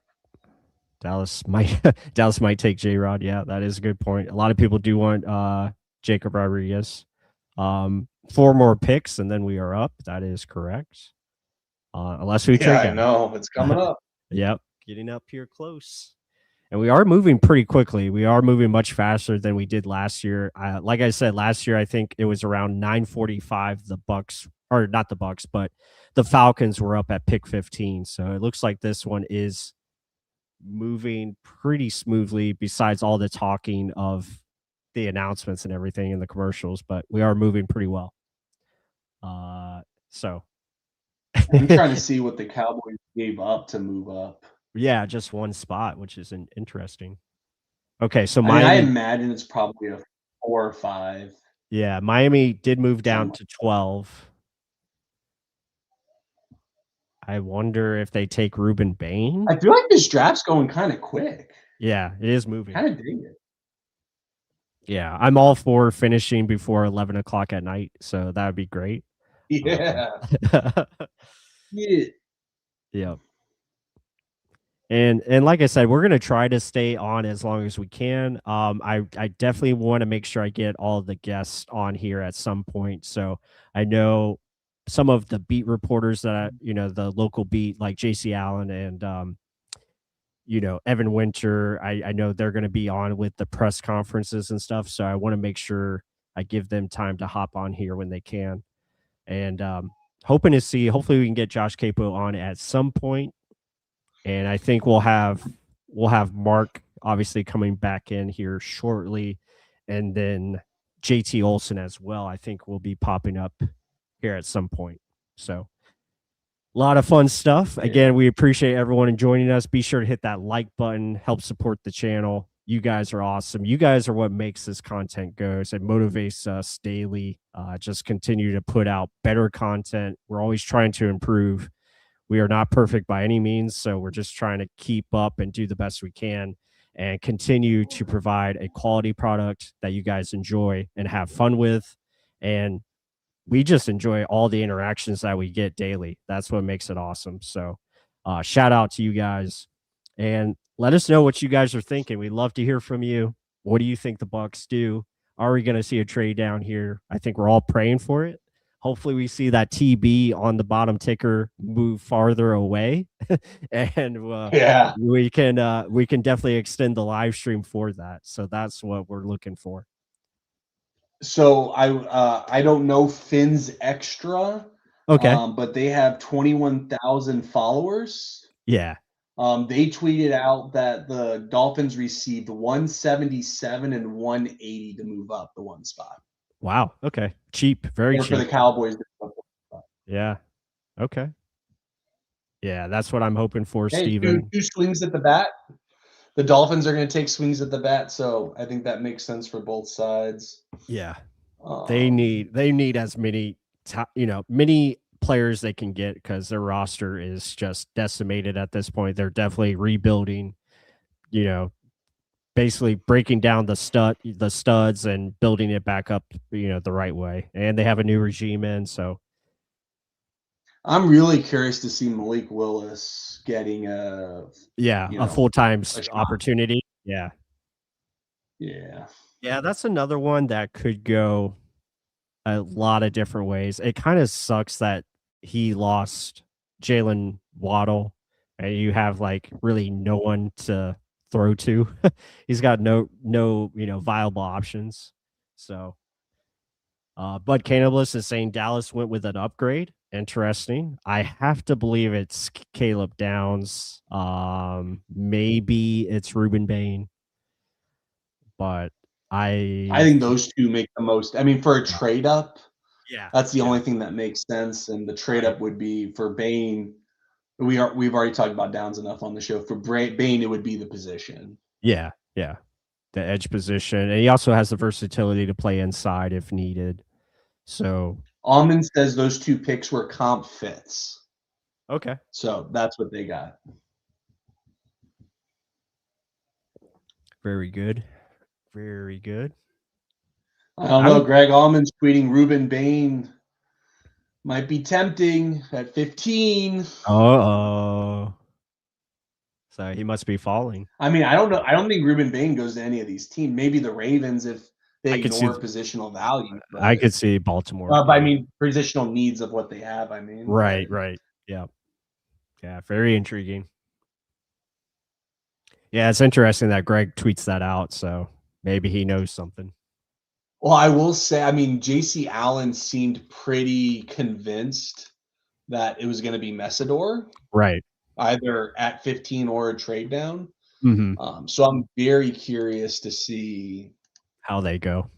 Again, if someone like Bane's available, right. Hey, maybe they trade down a couple spots. Maybe Messador is their guy. Caleb Downs to Dallas. Like. Yep. Yeah, very good. Yeah, man. I think it was a good move. Again, my Giants family here, like, I don't love seeing it, but that's the reality of the situation. Right. Yeah, that is a good player they're adding. So Francis Mauoga on the ESPN broadcast had a message for Jackson Dart. I'm ready to die for you, man. I love it. Yep. I love it. Yeah, I'll put I don't know if you're talking about this board, RC. I can put up the other one, but these are the most recent picks. You had Tyson, Fano, Sonny Styles. Fix number 2. They didn't fix these other ones. I fixed it up top here, but then it messed up with the 6 and 9. But anyway, this is the recent picks. Tyson to the Saints. We had Sonny Styles at 7, and then back-to-back offensive linemen. Caleb Downs at 11 was the most recent, and now Miami is up at number 12, and we'll see how it plays. I will try is in as well. Let me see if I can refresh this one. Here we go. Here's a little bit more. This is NFL.com. Oh, there you go. Yeah. So this actually might be dangerous because it'll probably show me the pick before it's announced. So I'm going to kind of walk away from that. Well, no, I would just have like the dual up, like in case anyone has a question, you can just pull that one up. Yeah, that's what I'll do. Until the other one gets updated. Let me see if I can refresh this one that I'm on. Maybe it will just do it automatically. Let's see. Oh, it does. Perfect. Okay, there we go. But it still has Dallas at 12 instead of Miami. So I guess Miami just got booted altogether, but it does have the picks updated, which is nice. Like, we don't care about. Oh, I just saw the Rams pick. Oh yeah, is it bad? Dog. Is it a dog? Is it a dog? It is no, it's dog shit. Oh, is it bad? It's bad. Is it offense? Is bad. I can't give you a clue on this one because I think it would give away. Oh, okay. It's bad. Is it offense or defense? Go my reactions, your cue. It's bad. Okay. I think I know who it is, but it's bad. If it's defense, then it's Keldrick Falk. If it's offense, it's probably Denzel Boston. I'm thinking if it's offense, but I'm not sure. Unless it's Monroe Freeling, but I don't think that would be bad. Unless you think he's bad. Unless you think Freeling sucks. I will just say it's not him. Okay. I'll spare you on that one. Is it like just a random, like, should have been a second rounder, third rounder? No. Okay. Is it a guy that was supposed to go first round? In my opinion, no. Oh, okay. Hey, I mean, that's good news for the Bucs, right? I think it's great for us. Yeah, that's perfect. Now I'm intrigued. I'm very intrigued. I'm trying to think of players. I'm trying to think of players who you would say was really bad. Like, we haven't talked much. We haven't talked much draft wise. If the Dolphins picked him, plus, I wouldn't be reacting the way that I did. Oh, I know who it is. I know who it is. I know who it is. I know who it is. Is it quarterback? That is my reaction. It's quarterback. Oh my god. Wow. Ty Simpson, seriously? Wow, I wonder what Dan Orlovsky's doing right now. He's probably dancing. He's going to have his I told you so tweet ready to go. Yeah. He's going to be, well, we already know how he feels about Matthew Stafford, so he's going to be, oh, they got the Nick Stafford here and waiting. I told y'all, MFers. Like, wow, Miami went Caden Proctor. So the offensive linemen, which I think is great for the Bucs. Offensive linemen are dwindling because you have Vega Owane and you have Monroe Freeling. So there is like limited guys that are going to be there, and hopefully you get one of these teams to just trade up for one of those prospects. You also have a receiver. I do think Bane's going to be there, though. I don't see I mean, with us knowing who the Rams pick is, right? I don't see Baltimore. I think Baltimore goes. Yeah, I think Baltimore goes Lemon or maybe Sadiq. Ioane does fit the bill as well. So very interesting. All right, we got JT Olson joining us. JT, it's good to see you. How are we doing? How are you feeling about this draft? Some crazy picks so far. Yeah, I'm feeling good about this most recent pick. Did you guys see the Dolphins pick yet? We did see the Dolphins pick. It's Caden Proctor out of Alabama. I think that does make a lot of sense for them. They need offensive line. So, but how are you doing? How are you feeling? How are we? What is the move for Tampa here so far? Like, do we think someone's going to trade up for their pick? Is it Ruben Bane? Do we take that chance? I hope it's Ruben Bane. I mean, you hope it's Ruben Bane? Yeah. Top 3 players in this draft. And they've been rumored to be interested in Messador, and Ruben Bane really plays the same role. So you got to think if they like Messador, they like Bane. Yeah. Agreed. Yeah. Have you all seen the Rams pick yet?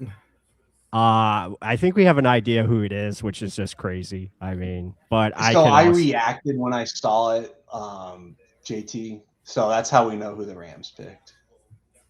Yeah, that one caught me off guard. That was. Oh, okay. I didn't know if you knew. I thought you were saying you didn't know. My fault. No, I love it. Just pushes another good player down the board. Yeah, exactly. Absolutely. Well, here we can react to it since we all basically know at this point. I mean, the whole idea is to sit obviously behind Stafford. I thought Stafford, after the resurgence MVP, maybe another season or two, was like for sure really at that point. The back stuff seems to be behind him. I just didn't think this was the guy. Right. I know my name isn't Dan Orlovsky, but I just didn't think this is the guy. If they traded back and took him, okay, like whatever. But like this just didn't make any sense to me. Yeah. Oh, you're in a window. You don't draft a replacement in the window. Right. Just to be clear, this is Ty Simpson, correct? It's not Carson Beck. It's not because I did see the rumors. I did see the rumors about Carson Beck, so I thought that would have been. If Carson Beck goes round one, that GM just needs to be canned on the spot. I don't know what you watched. Even at Georgia, like, yeah, don't be wrong. Is there arm talent? Yeah, but like, I just don't get it. I'll tell you what they watched. He's a winner. He's gritty. He's tough. Yeah, his players around him are winners. I'll give him that. Yeah, that one threw me off completely. Yeah. I was expecting like, hey, maybe they took receiver 4. You know, like, hey, like we're just looking for that compliment. You know, mix in with Tutu, do different stuff. Hell, maybe even tight end if they really wanted to get really freaky with it. Like Sadiq would like throw me off, but like, hey, you're in a window, so who cares? I figured it wasn't corner. If Downs made it, that would have been kind of scary, in my opinion. If he made it to the Rams, like that's a great secondary there at that point. But yeah, like. Hell, throw Ruben Bane in there and have a really sick D-line. Like, what's wrong with that? Well, and if you're going to build for the future, why not take one of the best players available in Venga Ioane? And, you know, guard of the future, top. Yeah, I was going to say, shore up your own line. Like, yeah. Wow. I know they found all these. I didn't think they lost a tackle, so tackle would have even made sense. Havenstein retired. Yeah, agreed. Yeah. JT, I want to get your thoughts on Ioane, because I just recently looked at his tape, and I don't know if you had the same feelings or not, but I kind of worry about his athleticism. I know he's not like the most gifted mover in space, and I do worry like if he does face like better athletes, he could struggle. But at the same time, like when you look at him, he is really consistent in terms of what he puts out there. So I don't know. What's your thoughts on him? Well, I think Ioane will be a great pass blocker. I think you can't run through him. He's just a brick shit house, and he moves well at his size. I mean, 320, 330. I mean, dude is strong and agile considering. Right.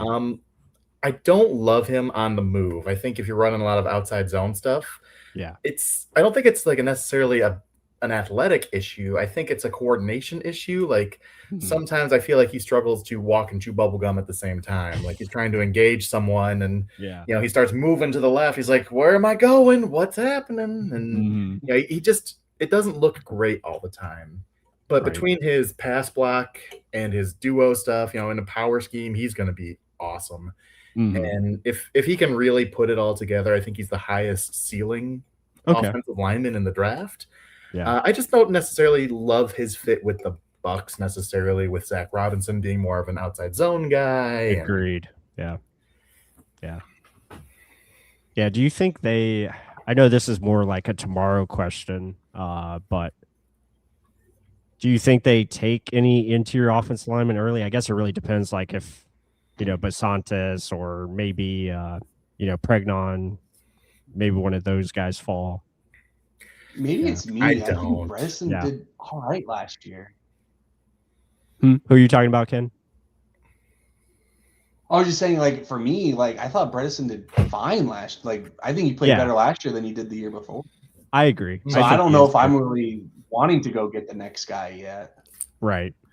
Well, and I think they should add a depth player on round 4-ish. You know, get someone who can come off the bench after last year's catastrophe, like Logan Jones or, you know, Jalen Farmer out of Kentucky. Get a really good backup, because you know, it's probably Bredesen's last year. You know, mold that guy, a toolsy dude, and gives you really good depth. But you know, that's a round 4, round 5 kind of pick. There's guys to be had at that range.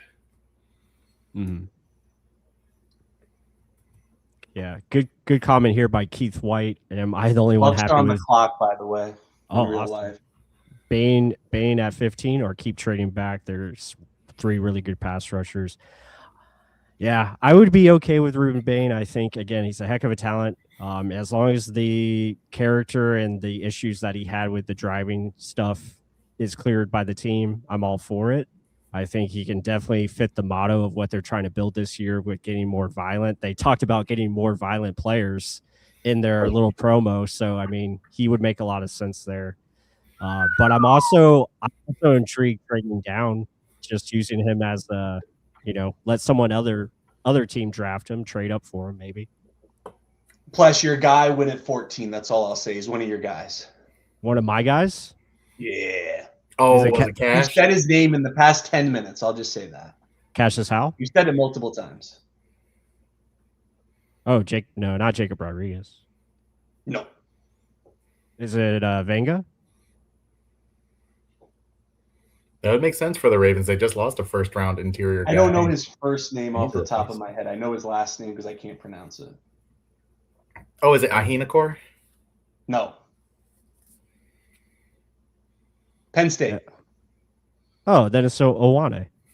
So, see, the way you pronounce it and me looking at the name, I'm not good with names. I'm sorry. Yeah, I mean, Owane makes a lot of sense for Baltimore, I think. Looking at the name, that's not how I would pronounce it. Yeah. Well, it's almost like in Annie. Yeah. All right. Yeah, Bucs on the clock. So, yeah. Buccaneers Ruben are on the Bane clock. is there. Yeah. I mean, do they pull the trigger? JT. Imagine if they traded down like 2 spots and freaking took him. Oh, right. Oh, Yeah. my God. I mean, JT, I think, is he worth the risk? I think with the production he had last year and obviously the type of player he is. I mean, how do you feel he fits in a Todd Bowles system, though? For him and Messador, I feel like it's a little bit of an odd fit. I'd prefer, a more traditional outside linebacker type. Right. That's just my cup of tea with what they do. Let Cansey and Villa dominate, the defensive tackle and just put a bunch of fast, outside linebacker speed rushers type on there.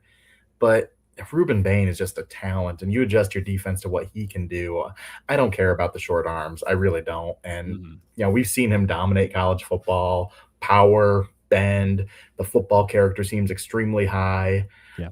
I would definitely take him, but if they traded back, I'd be happy with that too. It just depends on how far they trade back. Like if they swap with the Lions. Okay. If the Lions don't take Bane, they need a left tackle. Yeah. The Jets probably wouldn't take an edge rusher after taking Bailey. So, I wouldn't pass on Bailey though. He's here. Take the best player. Yeah. Yeah. I still see Tampa Bay on my TV, so they haven't made a move down yet. So I just watched Ty Simpson get picked. I'm way behind. It looks like they might be sticking and picking, but they might also be waiting and trying to make a trade. I haven't heard Ken. They're at least taking calls. Okay. I haven't heard Ken say the pick is in, so I would have reacted if the pick was in. So. Okay. Yeah, they're definitely taking some phone calls here, so we might see a trade down. I don't know that they were expecting Bane to be here because exactly.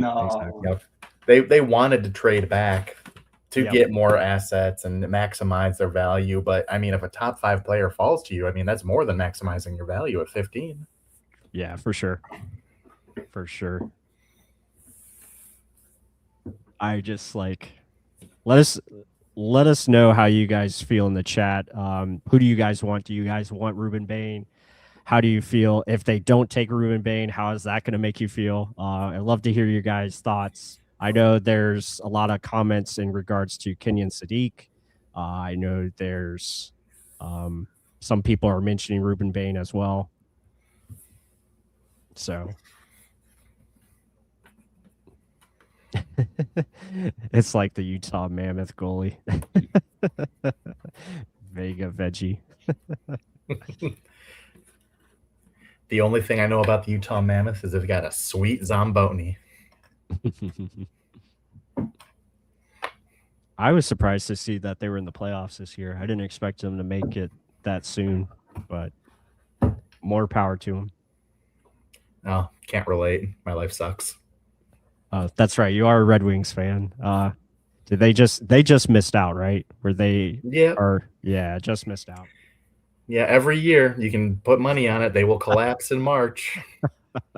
They're in first place for half the season and then just fell off the rails. Mm. Is Yzerman still there? Yeah. For the time being, he's catching a lot of heat up here now, though. Oh, yeah. This is year 7, and we haven't made the playoffs. Gotcha. But he drafts really well. I'll give him that. His free agencies, his pro personnel scouting is not good. Gotcha. Are you talking about Yzerman? Yeah, Detroit Red Wings. JT's a Detroit local, so. Yeah. I thought we were on hockey. I just wasn't sure. All good. I can't find anything, so I don't know if the Bucs are the first team in a while to milk the clock, but I feel like everything else has gone crazy in terms of moves happening. I've got the Ravens pick finally in on my phone, so maybe I'll watch the Bucs pick the old-fashioned way. Yeah, let's see if they've updated. Okay, yeah. So NFL.com. Oh, Buccaneers pick is in according to NFL.com here. So the pick has been made. Is it going to be Messador over Bane? Is it going to be Messador? Is it going to be Ruben Bane? Is it going to be someone else that we haven't talked about? Bane. Jason White. It is Bane. Wow. It's Bane. There we go. Oh no, I was saying Bane. I was saying Bane. BANG. I said Bane. Oh, bang. Because I know Plus wants to see it in real time. I'm just reacting, saying bang. I don't know. Bang feels like a positive word. I feel like this is a good thing. It must be a good thing. Yeah. But the Bucs did stick and they did pick. Okay. I mean, Light always says BPA. Yep. You know, if it's a guard or a tight end or whatever, he wants the best player. And now I think Bane is the best player. Your report confirmed. So what I've seen online is legit. It's true. Who do you guys want? Let's say it real quick. I mean, I'm okay with Ruben Bane, but I'm trying to think if they go elsewhere, I would be okay with Messador. So yeah, I mean, if they're sticking and picking, I would want Bane here. Right. There's no two ways about it. Anyone else would be a little bit disappointing. Yeah, for sure. Now, even Sadiq I like, but it wouldn't compare. I love the passion by RC here. He is definitely pushing the Sadiq train. I love the. Okay, and he's angry, so I feel good about that. Yeah. No, I do like Sadiq though. I think he's very Sam Laporta-ish, and that's a top 5 tight end in the league. So I agree. Kenyon Sadiq is really good, but I don't think he's Ruben Bane. Yeah. Brutal as Bucks is saying Bane time. Yeah. Bucks are on the clock. The pick is in, and it went to commercial. Dude, you're like 2 minutes behind. That's usually what happens. That is the most on-brand thing. Yeah, I'm watching on NFL Network, so mine is behind as well. I'm at too. Yeah. Oh, okay. Maybe ESPN's. I just do it because Let me see if I go to ESPN. And I'm not listening. If I was listening, I'd go to network, but I'm not listening, obviously. Oh, ESPN is on commercial as well, so. Yep. This is going to be the Nikola Jokovic Taco Bell commercial draft. Okay. A lot of people are saying Ruben. A lot of people are saying Bane.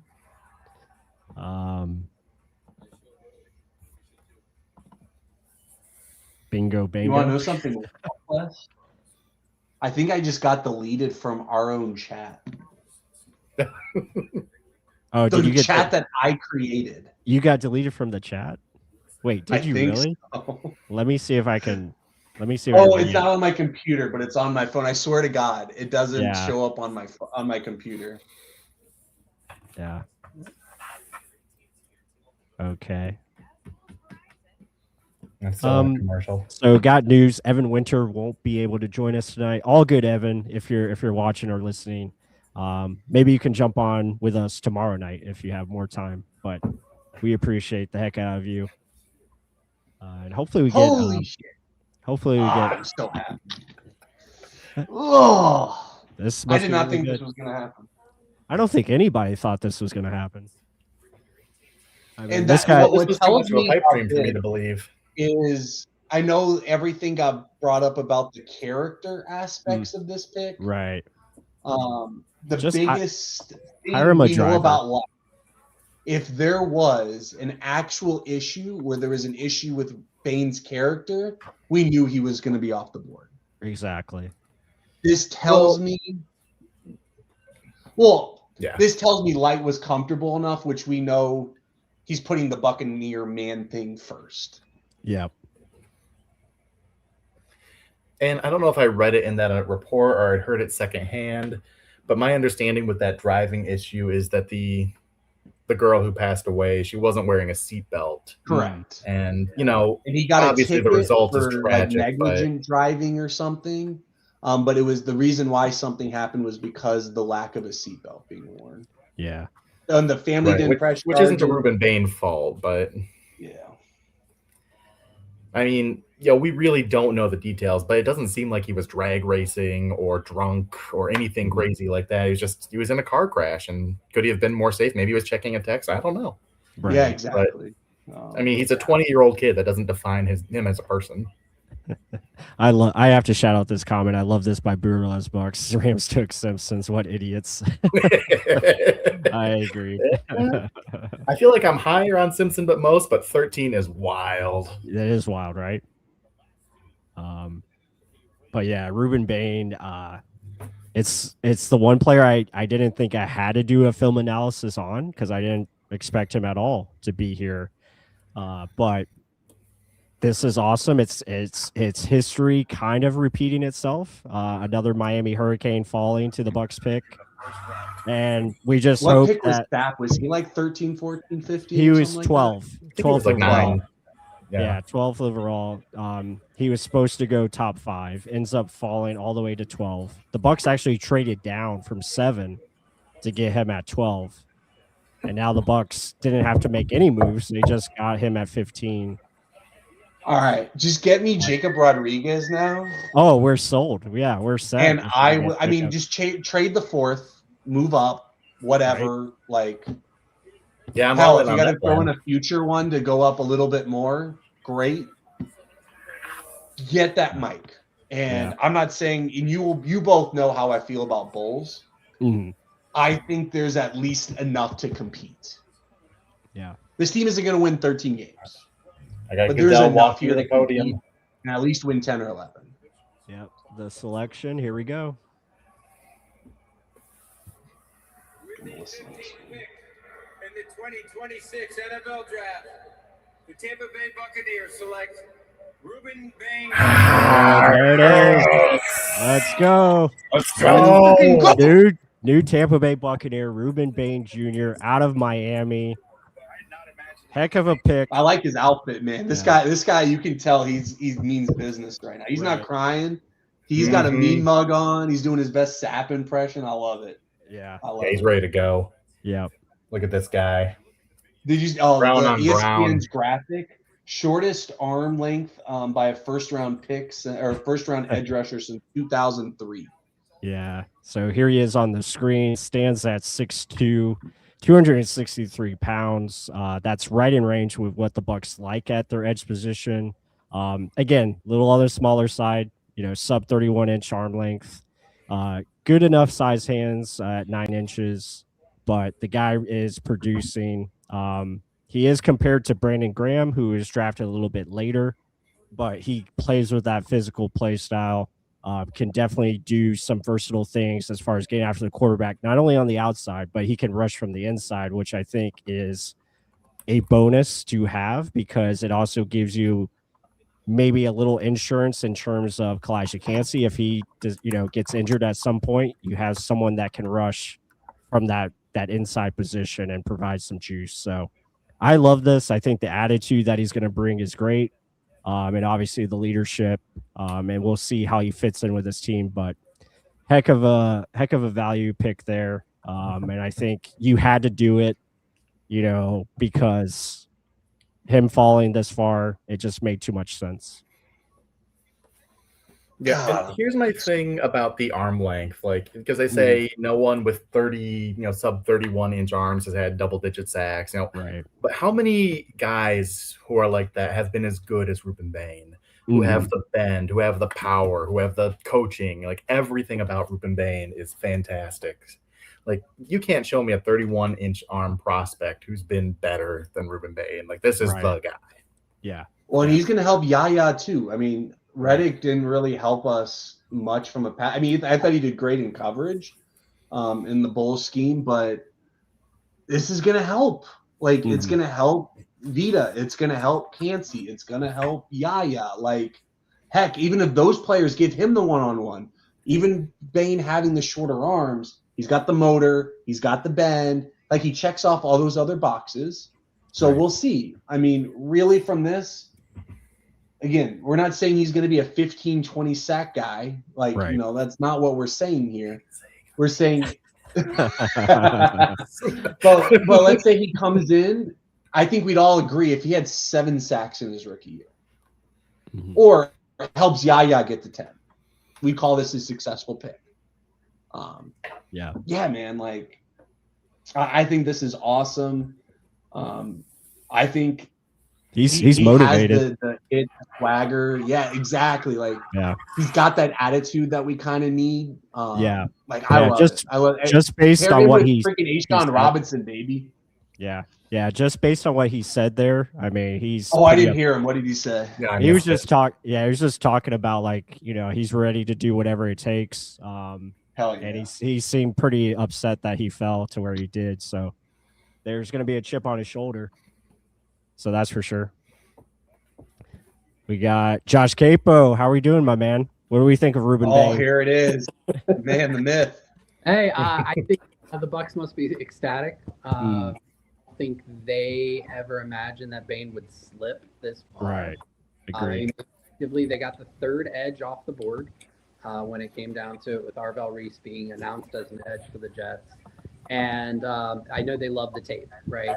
The big thing, Bane is, obviously the body type is just not traditional. Less than the 10th percentile wingspan. He's on the short side. He's basically like a T-Rex on the field. But I mean, the havoc that he creates, the chaos, that's undeniable. Like, some of the most fun reps, and he destroyed Indiana in that national championship game. So I know that they wanted to trade back, but that was that Bane would be there. Yeah, exactly.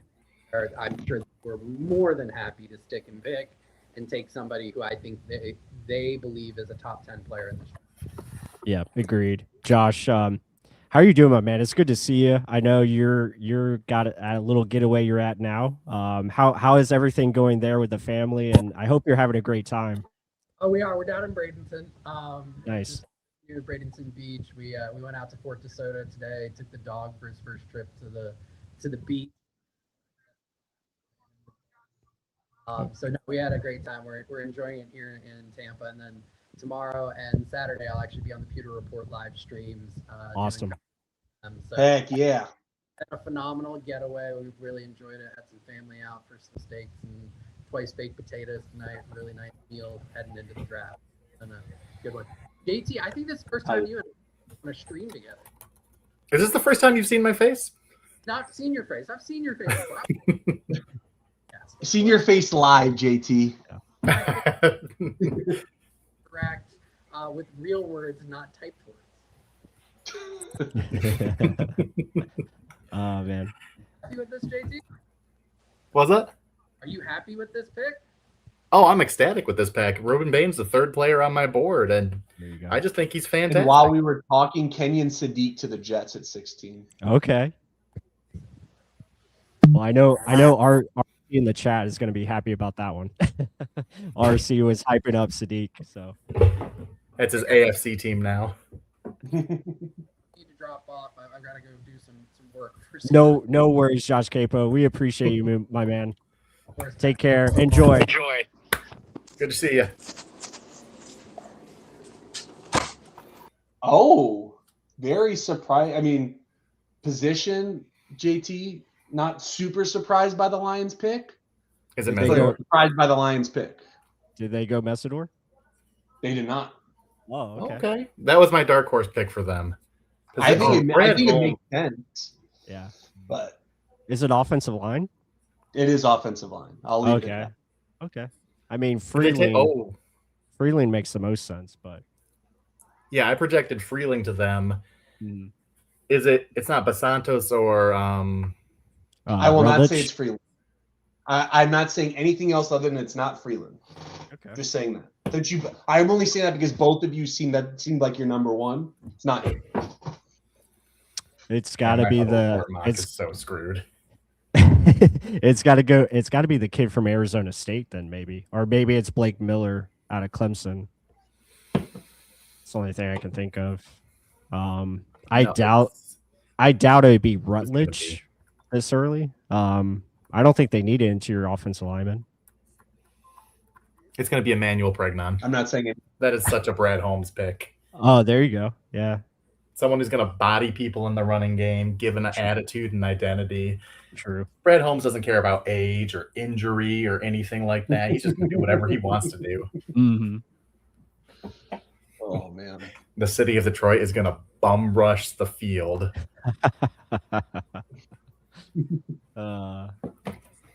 Do they do any like draft parties up there, JT, as far as the official like do they do anything at the stadium or anything of that nature?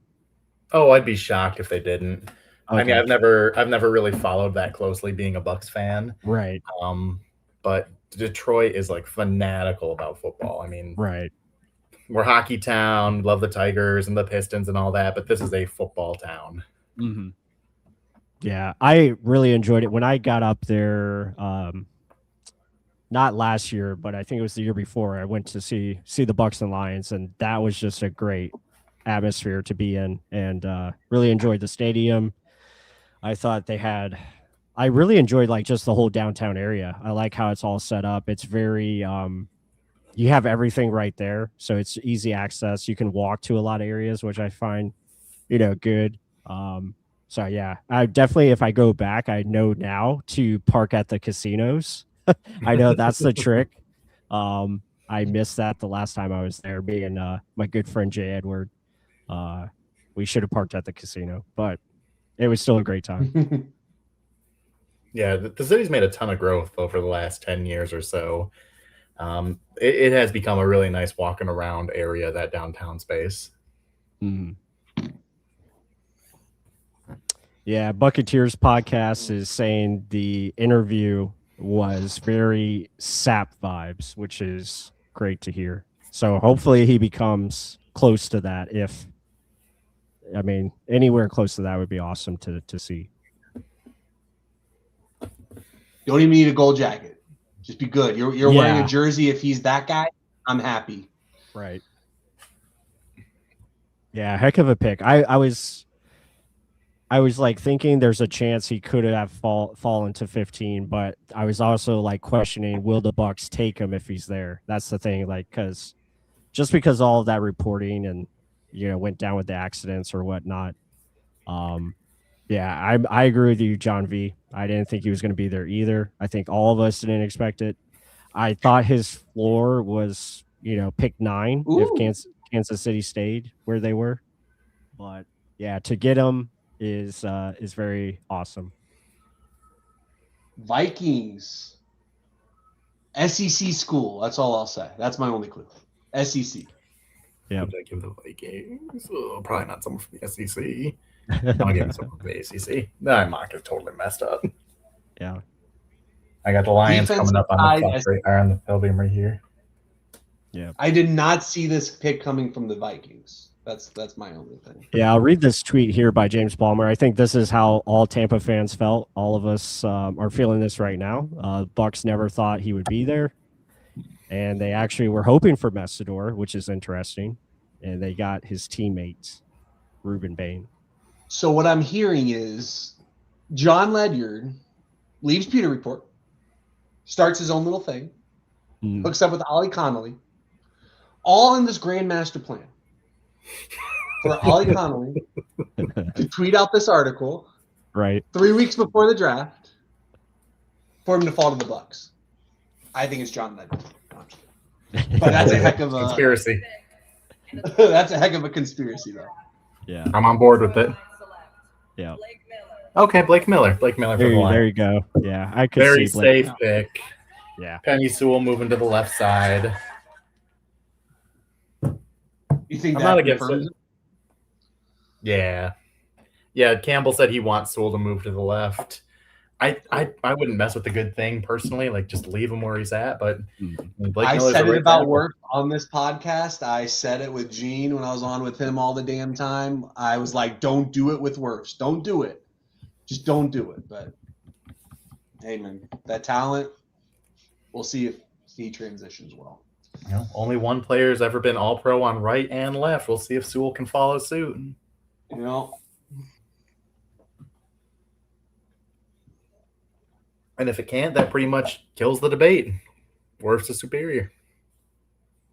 Panthers on the clock. Oh, they're going to take Dylan Thieneman. I know, because that's the last thing I want them to do. Thieneman is really good. Yeah, I'm a big fan of Thieneman. He's one of my top. What is he? I think I've he's got him a at top- 9 overall on my board. I'm seeing a name. I'm waiting for confirmation on the Panthers. Very surprising pick to me. Good. Let it be someone random like Peter Woods. No, it's not that. Not that random.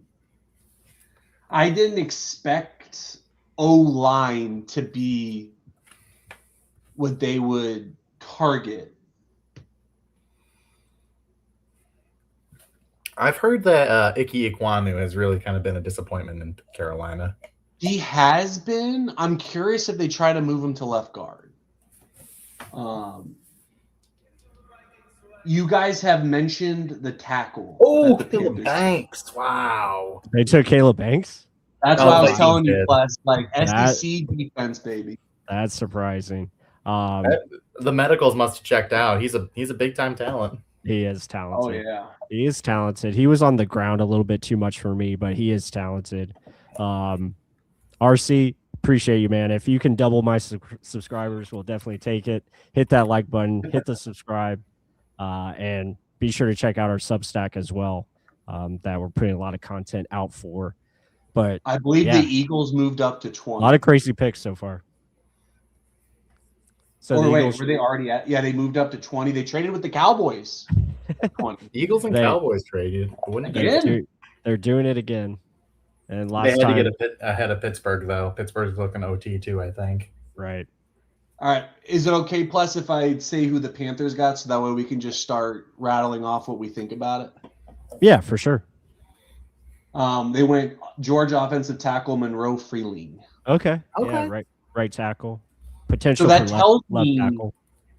Yeah, so but that's the thing. Like, I don't know. I just didn't feel like the Panthers had a tackle problem. Well, I think JT mentioned it. Doesn't he have an injury or something that's going on? Or Yeah, but I mean, Icky's your left side. You guys are saying right tackle for Freeling. oh Well, yeah, Moten's I mean, good. I mean, I know he's a little Right. bit older now. That's but what I Moten's a mean. good So player. that's what I'm saying. Yeah. I didn't foresee if you're going to go right tackle. That's what you were thinking.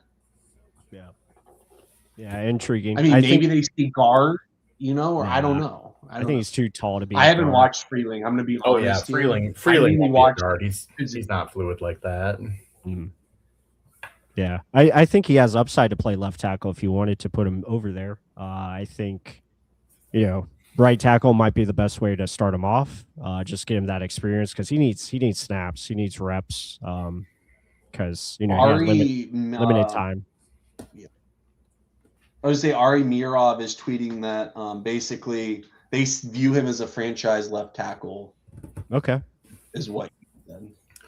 Well, and I don't remember, but Ike Ekwonu, he's a bigger tackle, isn't he? I don't Very big. He's a necessarily big think tackle. of him. Yeah, he's not that Dave Canales outside zone prototype. So maybe this is just they're ready to wash their hands of him and move on to Freeling. Mm-hmm. Yeah. Either way, I don't see the Panthers getting drastically better with that pick. Right. That's my point, and that's kind of why I want to have a discussion about it, is because, hey, like, I'm not saying it's a bad pick, but I mean, what did Tet do for them? And I think I don't agree with paying Jalen Phillips that money, but what did they do? They did get a potential impact edge. What did they do? They freed up Devin Lloyd. It's going to be your go-to star linebacker for what they do. They're not going to have what's his face that we just picked up, playing linebacker for them anymore. So I think it's a good move from that regard. But like, I think Bryce Young still needs help. Bryce Young ain't going to carry you places.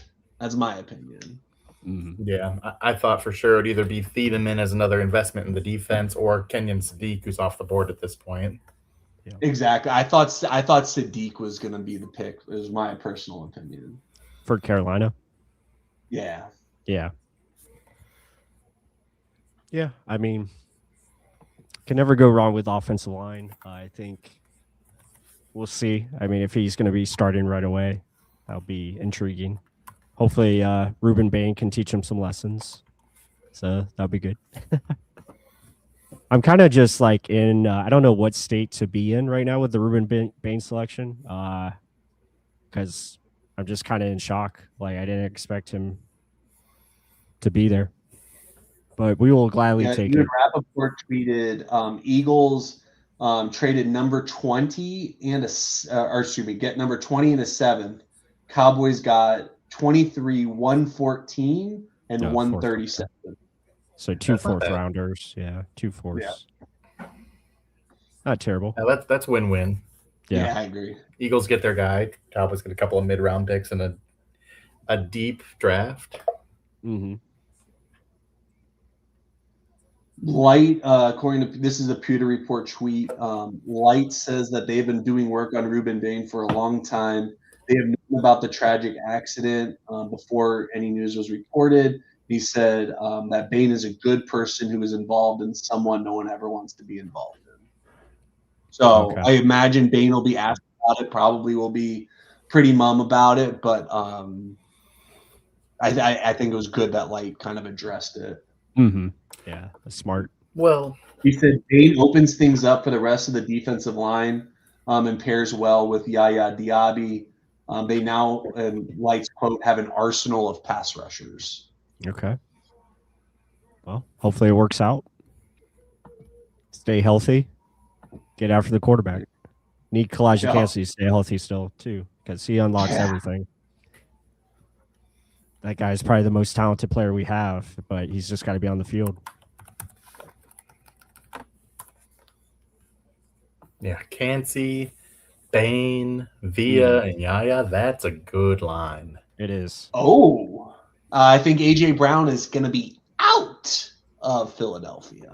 Did they take Lemon? Yeah, Lemon makes sense. Or is it not Lemon?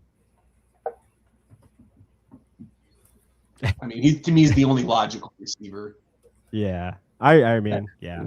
Some people have Cooper ahead of him, which I just don't. I mean, Cooper's fine. Yeah, like, don't get me wrong. I like Cooper for what he is. I just don't think there's anything to really throw your hat on. Like, I can project him being that. I think he's a great, maybe a number 3 guy that, our number 1, number 2's inside. Omar Cooper can make stuff happen. Like, that's kind of how I view him. Yeah. But all right, y'all. I'm doing another podcast here. I'm in this back third of the draft, so I'm gonna take off. I'll join you guys probably another day of these drafts here. All right. Sounds good, JT. We appreciate you, my man. Take care. Yep. Thanks for having me on. Appreciate it. Yeah, man. Anytime. Ooh. I'm curious to see if Steelers still go O-line here. Yeah, so Mekhi Lemon goes to the Eagles. Yeah, really just this whole... I think that's a good trade. For sure. This whole, from pick 11 to pick 20 just been chaos. It's been pretty crazy. But guys, if you guys are listening to us live, we're definitely going to get on the Ruben Bane film analysis. That will definitely be something that we're going to try to get hammered out and get you guys prepared for. Definitely looking forward to that. That might be actually a Monday live stream that we'll do because it's definitely worth it. And want to hear all your thoughts about the Ruben Bane selection. How are you guys feeling? Have the Bucs solved their pass rush problem, or is it still a question mark? Is it still a thing to be seen? On paper, it looks like it has improved. So I guess it's just kind of a wait and see thing still.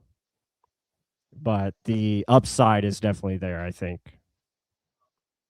Yeah, definitely need the film. Yeah, we're going to get on it. Yeah. RC, if you could email me, because I don't know if I have your email. You can send an email to realbuckstalk@gmail.com. So who do you think is going to play 5 with Roberts? Oh, with Elijah? Yeah. Well, I think that's the only hole I really see on the D line right now. Yeah, I think A'Shawn Robinson most likely is going to be your other interior defensive lineman on the starting unit next to Vea and Cansey. You'll have Elijah Roberts, I think, kind of fill in between the 5 and potentially the 3 tech position. Yeah, exactly. To sub in for Kalijah. Yeah. And maybe Nacho with the 5. Nacho would probably be like your 5 tech. I don't really see Nacho as a 1 or like a 0 tech. I think he's your 5 or your 3 tech, kind of in the same mold as Elijah. Yeah, Jason, those two just playing the 5, I think, is solid. I'm just trying to think of where to answer kind of like your point. Where could we go on defense other than inside linebacker? I mean, you could always go corner. Right. I would love to get a good, center fielder to bring Antoine more in the box and Tyke at a slot, but I don't think that's going to happen. I think they're so I feel like we're going to get a corner maybe at some point, but I think defense might, other than inside linebacker, might be, done other than like some bodies, at the end or something. Right. Yeah. Yeah, I think that's the beauty of it. Like getting Ruben Bane at 15, I think it opens up so much more for other possibilities. You have possibilities to go on offense if you see that as a better fit and best player available. I think trading down in the second round is something that could happen. I don't rule that out. Yeah. But yeah, I think obviously linebacker is going to be the priority. It'd be interesting to see if they're able to maybe make some type of trade up if a certain player falls to where they need to be. That will be intriguing.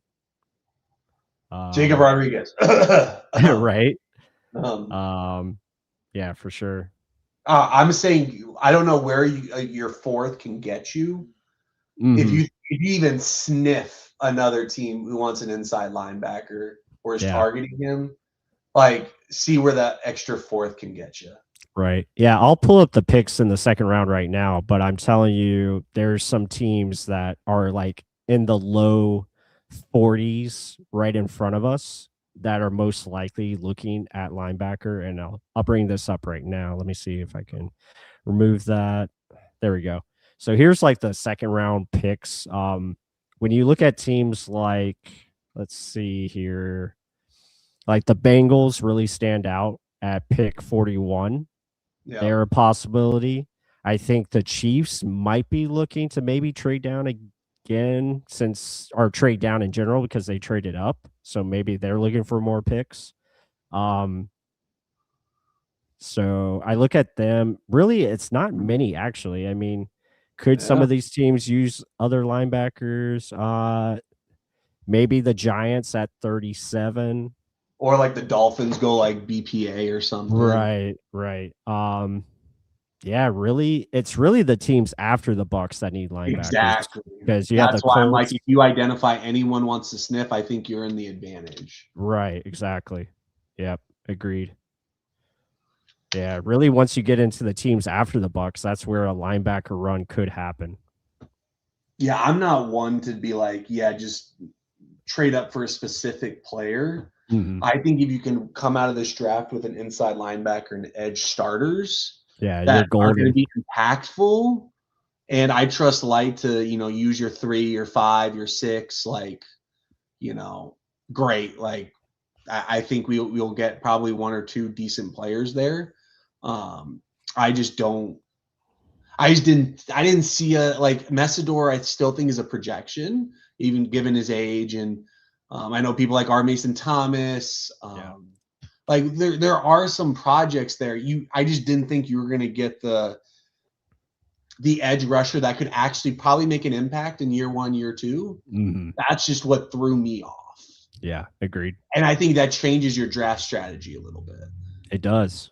It does. Because, yeah, with Ruben Bane, this is a guy that can come in and at least provide a really good floor for what you need. And he's gonna affect the way you play defense. I think it's also going to make other people around him better. Obviously, it helps the secondary. It also helps your linebacker play just because he is a force against the run game. And it's going to help, Anzalone or whoever's next to Anzalone, get more into the backfield. So that's the bonus of this. Yeah, you love to see it. And yeah, we got to hope some other players fall out of this first round. We got only 12 more picks. And then we are out of here. And we're actually moving pretty well. It looks like we might finish before 11 p.m., which would be awesome. I think that would be. I mean, I think that'd be a win. Yeah. For the draft fan NFL community here. Yep. I'm trying to see if we're gonna get JC Allen on here. I know he was just probably at the press conference. They're probably doing the Bane interview. Probably that'll take about 15 minutes. Right. That's probably what they're doing right now. Yeah. So I'd probably say he might be closer to 10:30 would be my guess. And I'm not sure if Mark is coming back at all because it seems like Braden is just not wanting to go to sleep. So it looks like, Ken, you are my good co-host, and I appreciate you, my Do it. Did you see the Steelers selection? Yeah, Arizona State. That's a good offensive lineman. I think I thought he was better than Monroe Freeling, to be honest. Yeah, I agree. Yeah. I didn't really watch Freeling, but Right. I did watch him, and I mean, they're showing textbook footwork right now. Mm-hmm. Yeah, if he's got the strength and all the other intangibles, I mean, he's got the footwork, hand placement. Yeah, he went against Malachi Lawrence back in 2024 and pretty much, shut him down. So, and that's another name that's been talked about a lot. Yeah. So I'm guessing John Ledyard's happy about that one. Yeah, he's the guy that can come in and start right away. So I think that's a good pick as well. Let's see if he gets Aaron Rodgers off the couch. Oh, I actually get a decent offensive lineman. And I just keep getting flashbacks to Rodgers having oh my God, the kid from the Jets who the Jets took at like 12 when we got worse. Transition to guard. Crap. The really big guy from Louisville. Mm-hmm. Oh, from Louisville. I know who you're talking about. Now I just can't think of his name though. He was with the Bulls. Oh, I know who you're talking. Mekhi Becton. Yeah. Becton. I knew. My brain was saying Malachi, but I knew it was wrong. Yeah, Mekhi Becton. Like that was his left tackle when he was with the Jets.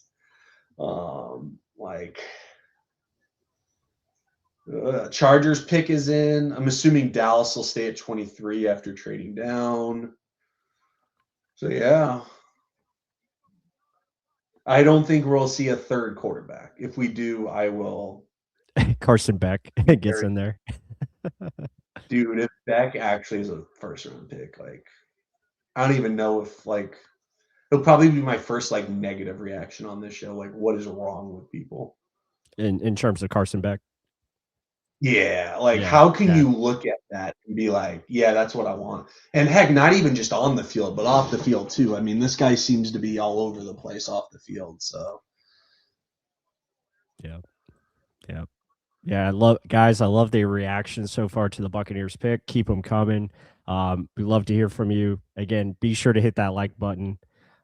It's awesome that we have everyone in here. If you're watching on X or Twitter, be sure to just hop over to the YouTube stream and hit that like. We would really appreciate it. Helps the algorithm, helps us get in front of more Buccaneer fans, and that's what we're trying to do. Really spread the word as far as our film analysis, that we're just trying to continue to elevate every week that we go by here and give you guys the best Buccaneers content, because that's what it's all about. And yeah, this has been a great night so far. A lot of great reactions. Ken, always awesome with his reactions, faces as well. Just, if it's good or bad. I really did not think that Bang would have made you guys think Bane. That wasn't going through my brain when I said that. Well, I thought you said Bane at first. Like, I thought that's what you said originally. That's what I mean. I didn't think, I was just like, Bang, let's go, because I finally got it confirmed, and I was like, oh shit. Right. After you guys were like, oh, you mean Bane? I was like, oh no. And his teammate just went here at 22. Oh, Messador went to the Chargers, which is a good pick. Yeah, because Mack ain't playing forever. Right. Is getting older. Bud Cannibals, I'm with you. I don't think I will go to sleep tonight. I probably won't get much sleep. Probably gonna be driving the golf cart around like midnight and just try to go into the back part of the island here and see what's going on. But it's gonna be a lot of fun. Yeah. Dang, this is crazy. Can't wait for tomorrow. Sean hasn't drafted a quarterback in his 9-year tenure. Happy birthday, J-Lo. Good to see you in here. J-Lo. Hope you're having a great birthday. I think you have to be excited about this pick. That's awesome. I'm glad you got the prediction right. There you go, Lo. Yep. Yeah. Awesome. He's a good football player. All right. Let's do it. Yeah, for sure. I'm really curious to see where the Cowboys go.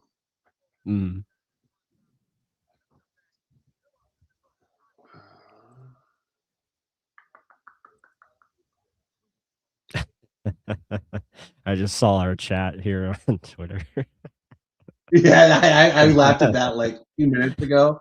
And it took me everything in my power to be like, please check this, but like I didn't want to interrupt the podcast. Yeah, we mentioned that a little. We mentioned that at like the beginning of the stream, the whole Diana Rossini and Mike Vrabel situation. I mean, not surprised by what's been coming out. That's all. It is. Yep.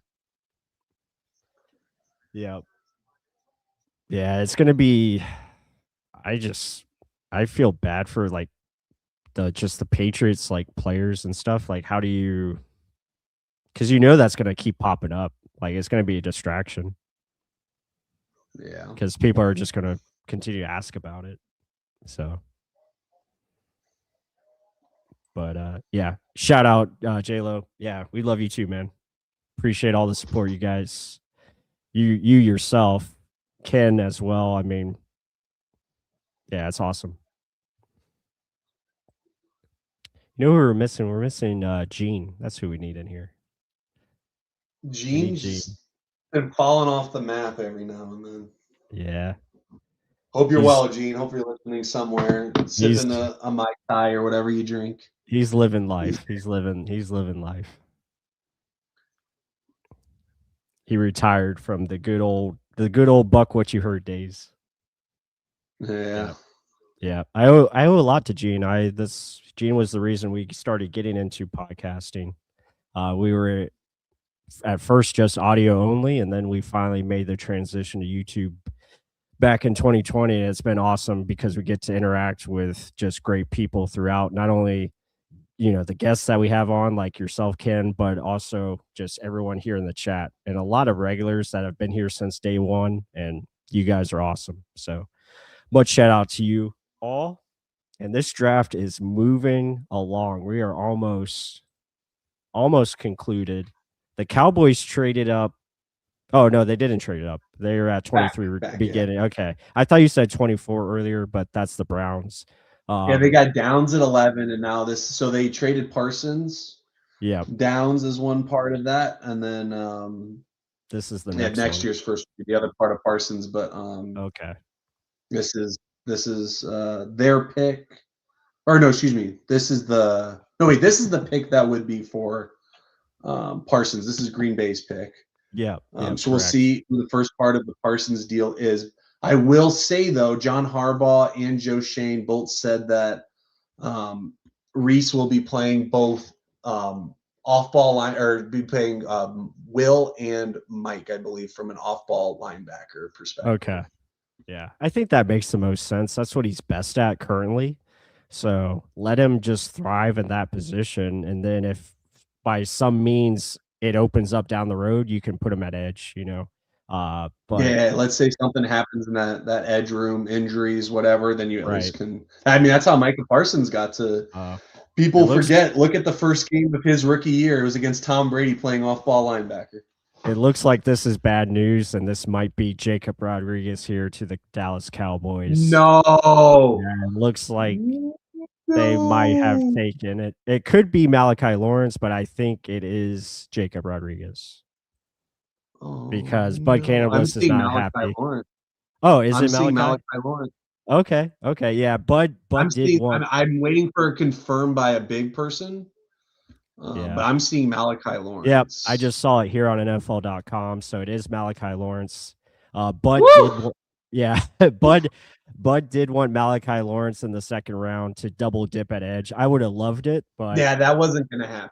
Right. Agreed. I mean, Daniel Jeremiah was all over this one. He thought that they were going to get Lawrence at 20, and they were able to trade back, get 2 fourths and Lawrence. I think that's a dub.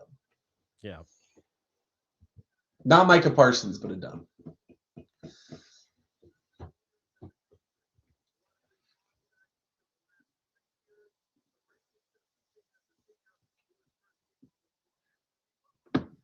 Damn you, Bud. Don't scare me like that.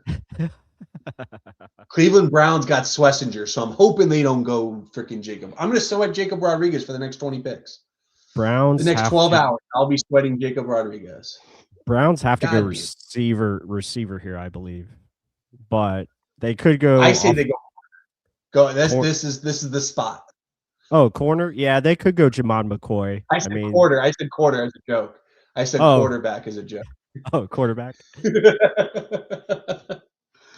I was thinking corner because Jamon McCoy could make it. Honestly, I wouldn't be surprised if they double dipped at O-line. Yeah. It's probably the best value right now. Get another guard. Omar Cooper Jr. Omar Cooper is available, though, and that would be low moving costs from Indiana to Cleveland. So that could make a sense. Denzel Boston is another one that they might like. Let's see. Is there anyone worth trading up for? I don't think anyone's going to. I think McCoy is going to comfortably go at late 1, early 2 just because of the injury. Yeah, I'm looking at I know a lot of people like Thieneman.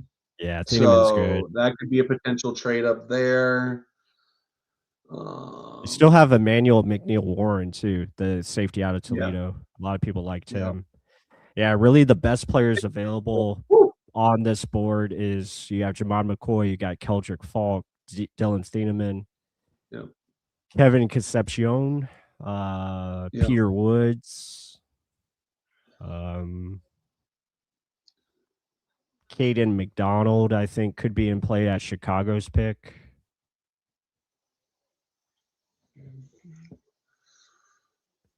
But yeah, still a lot of edge players on the board, but they might go on a run here soon. Yeah, I just hope there isn't a linebacker run. Yeah, exactly. Yeah, does CJ Allen? Well, we still have Hill. We got Allen, Rodriguez. Yeah. Any other linebackers that jump off you, top of your head? I'm out on Anthony Hill Jr. I think he's worse than Devin White, and I would not touch him with a 10-foot pole. Jacob Rodriguez, CJ Allen, Jake Galladay, I would be okay with, but more so in the Galladay, third. Yeah, Galladay, more so in the third round. I really like Josiah Trotter. I think he is what the Bucs want at the Mike position. Kyle Lewis, I think, is an outstanding cover linebacker, but I just worry about his box play because he is smaller, and how can he match up? And I don't think Bowles would use him in the best ability. That's the only problem for me. Yep, agreed. And CJ Allen is another great fit. If CJ Allen somehow falls to 46, I think that's a slam dunk draft, because getting him in the second round, good value, good athlete, good player. Yeah. Browns pick is in. Yep. Ooh. Spicy. I think it's a great pick. Okay. It's a great pick. It's a need of a position that we were discussing. Okay. Probably offensive line or receiver. It's one of those two positions, and I think it's a good pick for where they're at. I don't think anyone's going to be upset about it. Okay. Yeah, they've done pretty well. I mean, to be able to trade back, get Spencer Fano, and then get another good, solid player. Yeah, exactly. They just got to figure out quarterback. Yeah. I mean, unless you think Pro Bowl Shador is my God. What is wrong with the Pro Bowl these days? They need to just get rid of that altogether. Well, like, we can't get Levante David in. Yeah. But we can get Shador in? Yeah, it makes no sense. Hell, we got Jameis in one Pro Bowl. Yeah. Is Jameis still with the Giants? Is he the backup there? Yeah. Okay. Yeah, he's still under. He's signed for 3 years, so he's got at least one more. So he's under contract. Okay. Yep. Don't they have another quarterback too? Because they have Dart and then Winston, and then there someone else? They had Rudd. Okay. Let me see what the room looks like. I'm sorry, I just sat down. Can you just give me like a paper towel? Yeah. Oh no, they have Brandon Allen now as their third QB. Okay. Oh, they did re-sign Devin Singletary. So I guess that running back room's set. Isaiah Likely, that'll be a fun one with Theo Johnson. Yeah. Yeah, Likely, I did like that addition. That was good. Good athlete. It looks like Francis Mauga is going to be right guard. Okay. Oh, okay, yeah. Casey Concepcion is the pick for the Browns. Yeah, that does make that makes a lot of sense. For where they got him, I think it's good value. Yeah. They've already traded back. They got the value tackle. I think it's a very good pick. Yeah. Yeah, he's a good player. He can help them, in the intermediate passing game, also in the short range, but also downfield too. So he's got a little bit of everything. I don't know who the Bears picked, but Ben Solak is saying it's got to be Katie McDonald. Oh no, it's going to be a safety probably. He said you'd be surprised. I can't believe the Bears. I can't find the tweet anymore. Oh, Bears on the board with Dylan Thieneman available? ? Mother Mary. Yeah, they do need some back end secondary help, but I know defensive line was also a hot topic for them.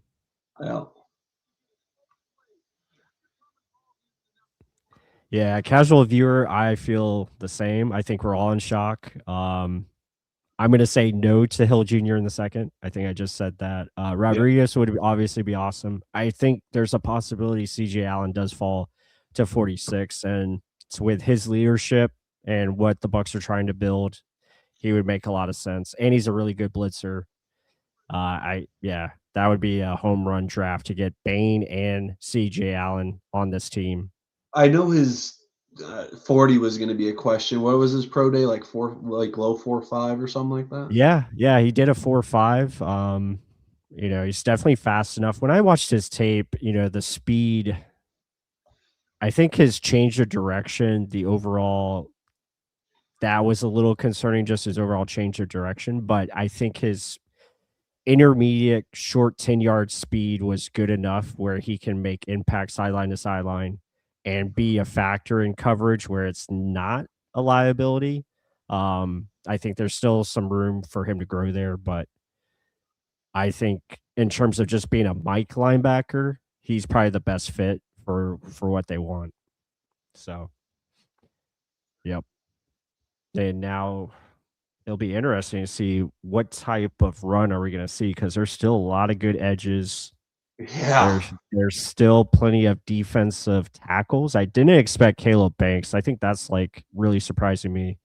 I didn't expect him to be the only defensive tackle off the board at this point. But he does have the highest upside, and he is a monster mammoth of a human being. Yeah, I do think the run on corner will happen late 1, early 2. Right. Yeah. I think Cooper's definitely going to go late 1, early 2. Peter Woods is probably going to go to someone. Howell's still available.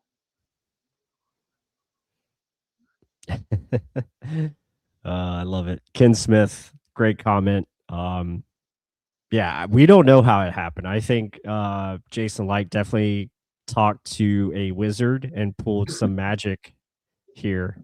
he convinced seems to do that. He does. It seems like he finds ways. Like Tristan Wirfs was the same thing. He should have been easily the first tackle in that draft, and he ends up being the 4th tackle taken, which just blows my mind.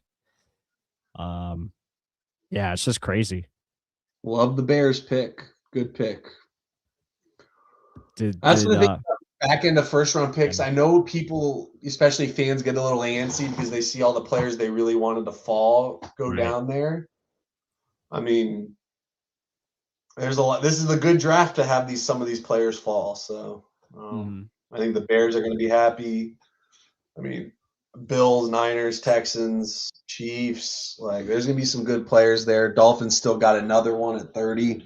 Probably just take BPA and, forget about it. Mm-hmm.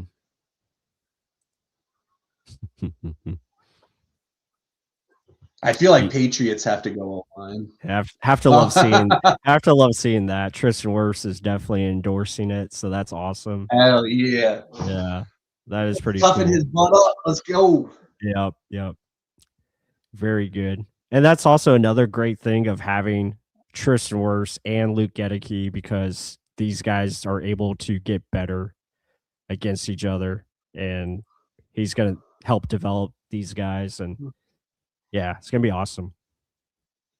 Do you think, I'll ask you this question, do you think the Bucs take another edge rusher? Do you think that's still in play? Because right now, who you have is... They have the bodies. That's the thing, to your point. Right. It's David Walker. How comfortable are we actually there? I think that's the question. Right.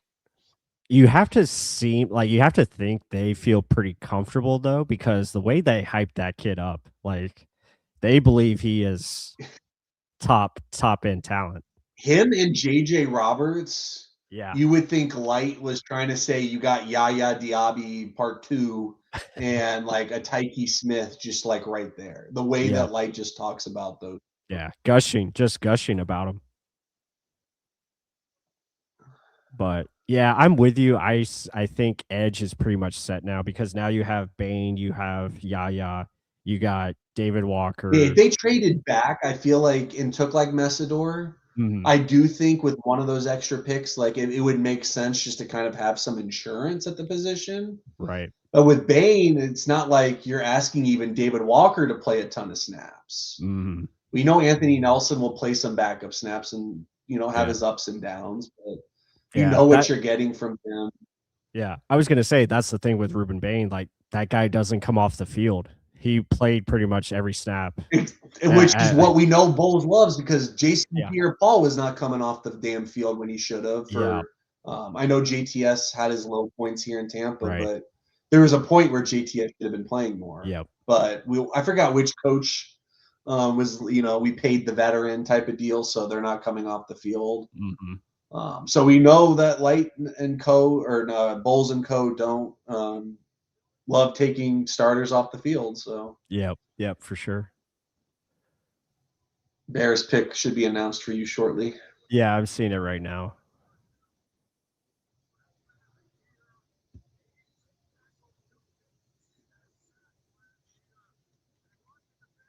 Oh, okay. Yeah, nice. Yeah, I mean that makes a lot of sense. Thieneman out of Oregon.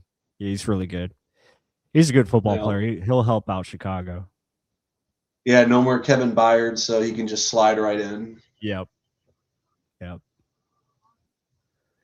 Very good. I think we're on track. Oh, the Bills traded up with the Texans, gave up 28. I came close because 69 and 167. I'm looking for confirmation on that. Oh, so Houston moved up to 26. Up 91 as well. So it's 26 and 91 for 28, 69, and 167. Okay. So a little jump. That's a pretty steep spot for 2 spots. Yeah. A little pick swap action. Against AFC contenders. Yeah. I have to think they're going offensive line here. I'm just trying to see who's the best offensive line. I'm thinking corner. Oh, corner. I'm feeling McCoy. That I don't know who it is. That's just my God. If they go McCoy and he's healthy that's exactly. I think that's a loaded secondary. Yeah, exactly. You already have Stingley, and you're adding, I guess, the other corner to the other side.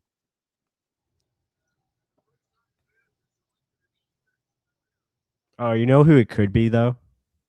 It could be Keldrick Falk. That does make a lot of sense. They do just reload the trenches. That's for sure. Yeah. I mean, that's Bean's MO. We'll see. Either JC Allen said coming on shortly. Oh, okay. Awesome. Thank you, Ken. What did I say? 10:30. Let's go. Yeah, nailed it. Yeah. It's tweeting out that the 49ers want to come out of 27. Okay. Bucs trade up, get Jacob. That's who said that in our chat. Garrett said that. Yeah, that'd be fun. He said, wish it wasn't that big of a jump. Damn, Light after the picked up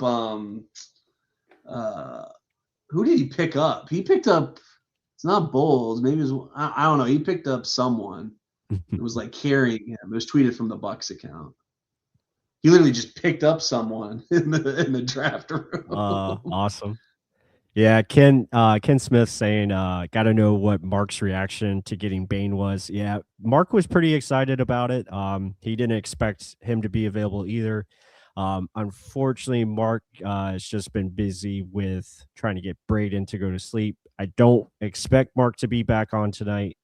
So we'll see what happens tomorrow at the Friday live stream. So if you guys are just joining us, be sure to check us out tomorrow night at 7:00 Eastern. We're going to have more guests on. We'll have Luke Easterling on at some point, and also Ryan Roberts. Ken, if you're down to join tomorrow, you're always welcome. So I will be here. All right, awesome. Also, I mixed it up. It was the Texans moving up with the Bills, not the Bills moving back. Yeah, that's what I thought you meant. I just mixed it up. I said it the other way.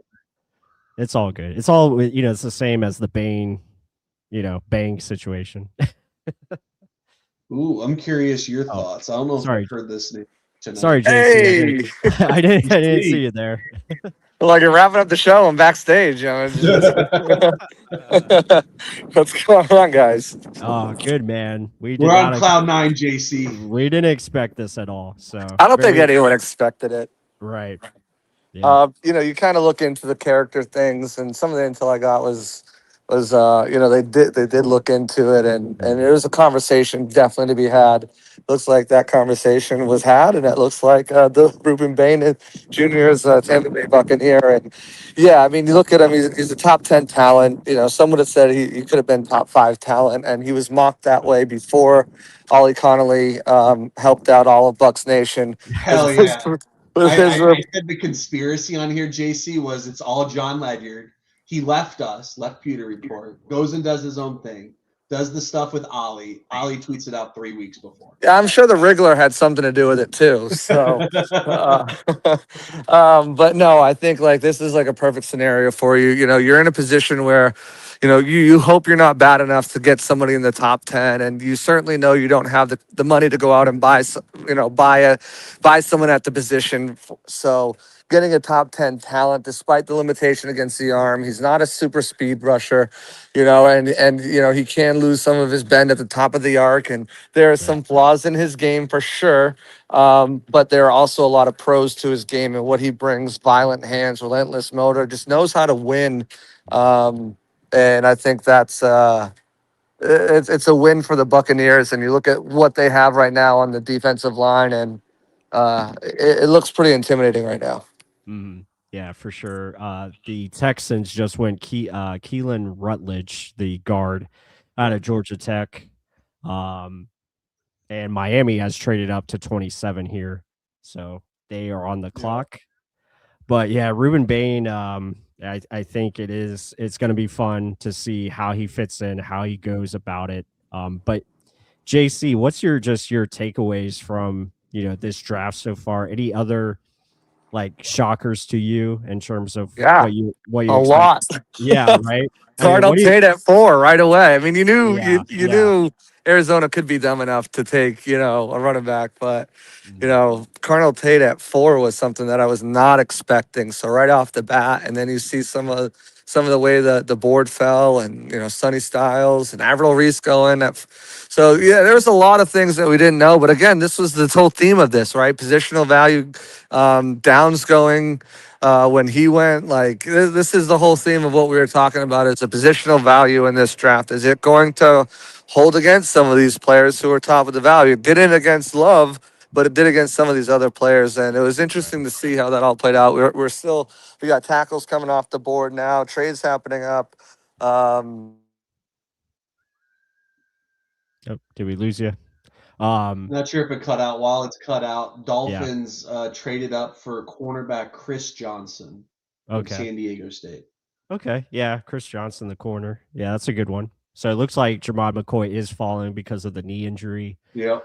And it'll be interesting to see what happens with the rest of these like edge players. Like I want to see where Peter Woods goes, and like Keldrick Falk, it looks like it's going to fall out of the first round. Who was it from the who went to the Cowboys in like round 3 last year that was getting mocked to us at 19? Cowboys. I'm not sure who you're talking about. When 19? I say the name, you'll remember. You'll get PTSD from the amount of mocks that were predicting him to us last year. Gotcha.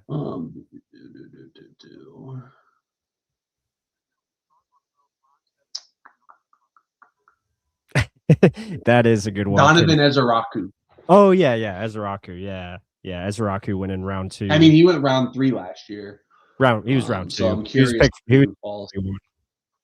Yeah. Not sure where you lost me. Where did you lose me? All good. You were talking about just surprises in this draft. Cardinal Tate was the one I ended on. Tate was the last one that I heard. Yeah, Cardinal Tate obviously was, and then obviously Bane getting there to 15 was something I don't think many of us expected. He wasn't a best fit for me because I never thought he'd be there. So, you know, it's kind of what it is. I'm 0 for 1 in the first round right now. You're good. You'll hit about 3 or 4 more. Just we'll see. One of them, Jacob Rodriguez. That's my hope. We'll see. I mean, he is my second rounder, so we'll see if that comes to fruition there. Let me give you a nice little view real quick while let me figure out how to do this. Can I? What did you think of the Ty Simpson selection? That was crazy too. Yeah, that was a crazy selection too. I wasn't expecting. That's a nice view. Nice little view. Yeah. So yeah, I think that was crazy. And then everyone's like, "This was the worst kept secret." I was like, "None of you talked about this at all." So it was the best kept secret. If anything, what do you mean? Yeah, like, there were murmurs of no one predicted that. Oh, right. You know, so it's just one of those things where, he's a good football player, but it's not a big sample size. But you really don't need him to do that. And you can, if you think he can be the guy, then you sit him down behind Stafford for a year or two, and then you get 3 years of him on a rookie deal and a 5th-year option, 2 years on a rookie deal, 5th-year option, and you make that assessment then if he's the quarterback of the future. But the Rams don't give a shit. it's F them picks. This isn't the Falcons. Picking a quarterback after signing a quarterback. This is a situation. But hey, they were just talking about Stafford discussions. We're having contract discussions. Maybe they took a turn south. Maybe they're getting ready for an exit strategy. So. Or maybe Stafford said, "Hey, like 2 years." Yeah. Yeah. Very well. So. Yeah. I mean, it is for sure. I mean, just looking at the positions so far, we got about 4 more picks left before we go into tomorrow for round 2 and 3. But I mean, as a Bucs insider, you have to feel pretty good. As a Bucs fan, you have to feel pretty good. I think everything is falling the best possible way it could have been for the Tampa Bay Buccaneers. Hey, if you want to get really technical with it, I nailed 2 out of 3. Nailed the position, nailed the team, missed the edge rusher. Well, no, I mean, I think we all. It's a 2/3 hit. It's a 2/3 hit. No one just thought that. To your point, no one thought it. It just, I did. It was a pipe dream that we all talked about because it would have been cool. I got ripped apart for doing for one of my mocks for having them trade up to 10 to take Ruben Bane. Yeah, if you guys remember that one. Go trade up. Yeah. I feel bad. I didn't do it. Moved up for you, I didn't JC. do a film study on him, so I feel that. bad. I feel bad about Traded that. with the Bills. I have a write up on him. I'm going to publish that in a minute. I've been back and forth between the Zoom meeting with Bane and Jason and podcasts, and I got another one I got to jump on after this one. I did Crewcast with Germany. That was fun. Then I was on with Tones earlier, and then I still have to go live on mine for a quick reaction video, but I'll drop that link if you guys are interested in coming in. It's 11. I might just do it tomorrow, to be honest with you, like tomorrow morning. Everyone's got reaction videos and live streams going up right now, so I'll probably just do it in the morning. But yeah, Patriots traded 31 and 125 to get to 28. I saw that, but who are they taking? I'll let you know when it pops up. Has to be edge rusher. Caleb Lamo. Oh, I'm fine with that. I'm fine with that for sure. You need a tackle. They need more offensive linemen for sure. And he can play inside too. He can play. Well, and also we know who their next year's first round pick is anyway. So yeah. With the Eagles selecting receiver, I think it's all but written in the stars at this point. Yeah. Thank you, Diana Rossini, for something. I think that's the most positive thing I've heard all day, JC, on that. Yeah. I mean, what am I going to do? Dog on my boy? You're a gentleman. You know what? Yeah, he's married. It's wrong. It's, whatever. But like, hey, you just got to whisper a few words and, how you doing? That's freaking power. Power is power. Anyways, but yeah, tomorrow, guys, I'm looking at D'Angelo Ponds in the second round. I think Jacob Rodriguez in the second round are realistic options if either one of them are there. CJ Allen in the second round, if he's there, is too. If he slips out of the first round, I think all those guys would be Christian Miller, another guy who I think second round. Like those are the guys. Denzel Boston, if he's there in the second round, looks like he might slip out. I would look at all those guys as potential second round picks for the Buccaneers. In the third round, Josiah Trotter, Bryce Lance, Ted Hurst, some of those guys come into play. If they don't go linebacker, maybe it's if they don't go linebacker around 2, I don't know. And Trotter's not there at 77. I don't know who they go. Maybe Jimmy Rolder in the 4th. Yeah, Rolder is good. I like Rolder. So we'll see. But I think D'Angelo Ponds, Jacob Rodriguez, CJ Allen, Christian Miller, those are the big ones for me to keep an eye on. As far as interesting, when Jason Light was talking about the pass rushes on the team, he got all the way down to Nelly and stopped. You didn't say David Walker? David Walker was the first one he brought up. David Walker. Plus, and before you hopped on JCA, Plus and I were talking about Plus brought up the question, would we want to get another pass rusher? Is the room already filled out? And we're like, honestly, if Bane's going to play the snaps, probably I'm done. And we just talked about J.J. Roberts and David Walker. David Walker. Yeah. Like you would have just thought you had the next Yaya Diaby and Tyke Smith just right there is the way he just talks about it. Yeah, I mean, he really loves these guys. So, we'll see and they look great. We all thought they looked great. So we'll see what comes of tomorrow and what that brings. But if you're a Bucs fan, you got to feel pretty excited. I got to say, I wasn't super excited at first about the Bane, but that was just me being very selfish. I was like, damn it, I want to trade back for my best fit.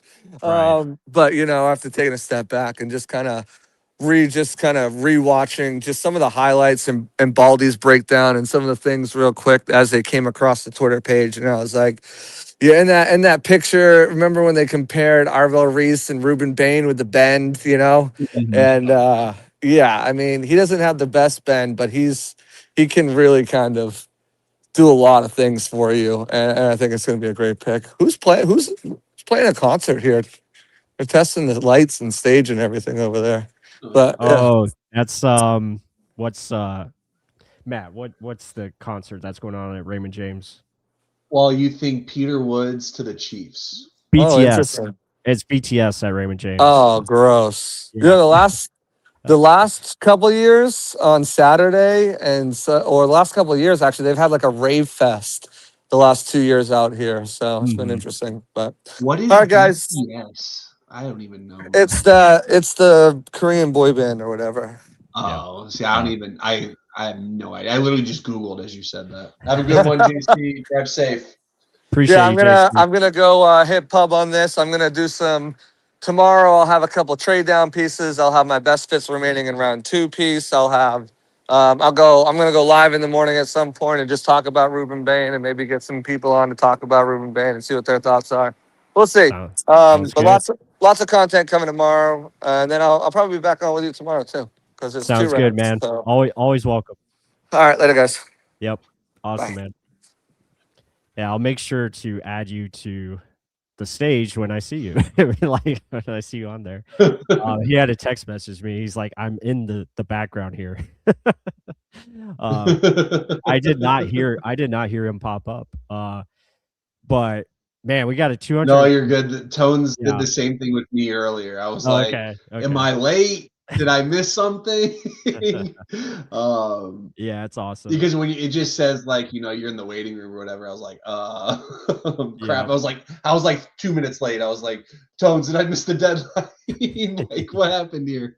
Yeah, it's awesome. But guys, just running late. I appreciate everyone in here. 230 people, and hope you guys are enjoying the stream. We've had a lot of interesting picks. Obviously, the Buccaneers getting Ruben Bane is the discussion, and I think it's going to be really awesome. I mean, if Todd Bowles needed a move to save him, this was it. Like, this guy can help him play much better defense, especially. Yeah, if we get Rodriguez or a linebacker, I don't want to hear another freaking excuse for this guy. Like, there's I don't no know excuses. He can be bailed out anymore. I don't want to, even if injuries occur, I don't want to hear it anymore. Right. I'm just done. Like, yeah, I agree. You can't have this much luck go in your favor. And that's before we talk about how many kickers just miss kicks against us. Don't even get me started on that one. That is true. It looks like the Jets traded into the first round. Ooh, they trade with San Fran training back again? Yeah, they did. Oh, so the Chiefs took Peter Woods out of Clemson. That is interesting. Yep. I do like that fit for them. And then Jets traded 33 and 179 for 30. Okay. So they had the first pick in the second round, correct? So they just moved up. Yep. Okay, a couple of spots. Yep. So San Francisco will be in the leadoff spot tomorrow. Interesting.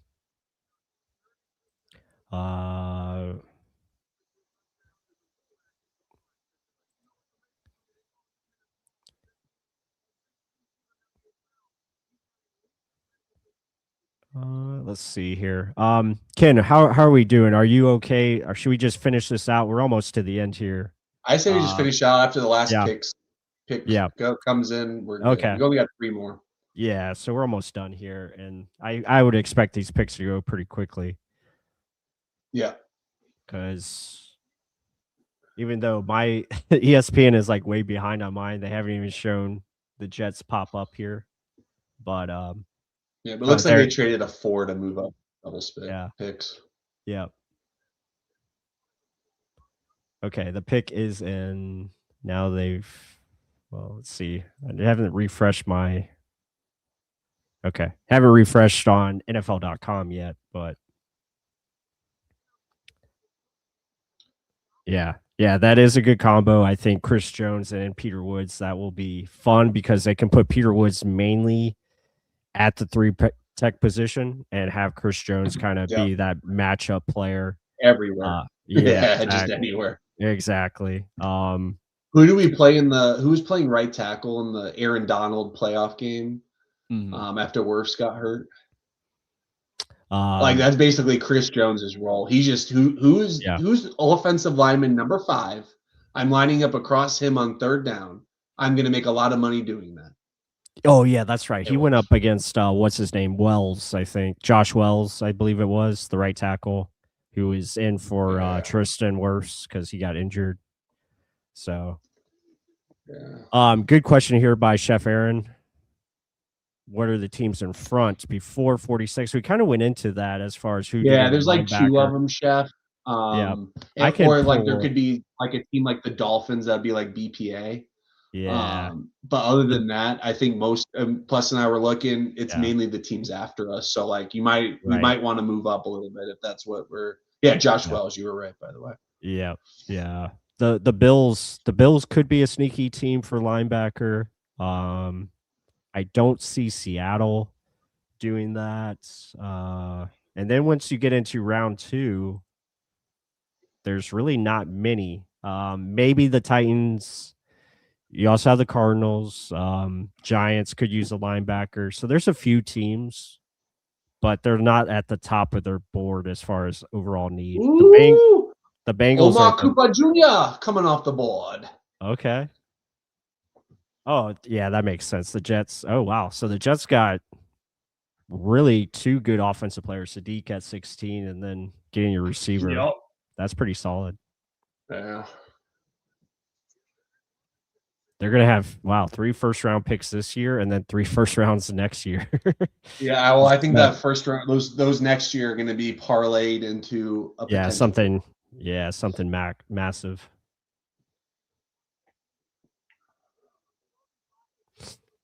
Who do you? I know it's early, but like for next year's quarterback class, I know you're not the Arch Manning guy. If I hear Arch Manning 1, you might get like muted by me on Twitter. Not you, I just mean people. Right. No, I mean, here 2020. I just need to see some names because my brain's just scattered. Today's my Friday. I always take Friday off PTO on draft. Oh, there you go. 27 NFL draft QBs. I mean, I think Dante Moore. Yeah, the kid from Oregon. Julian Stan. I like Sorsby. I'm still not sold on Sellers. Yeah, no, I'm not either. I'd probably put Moore 1, Sayin 2.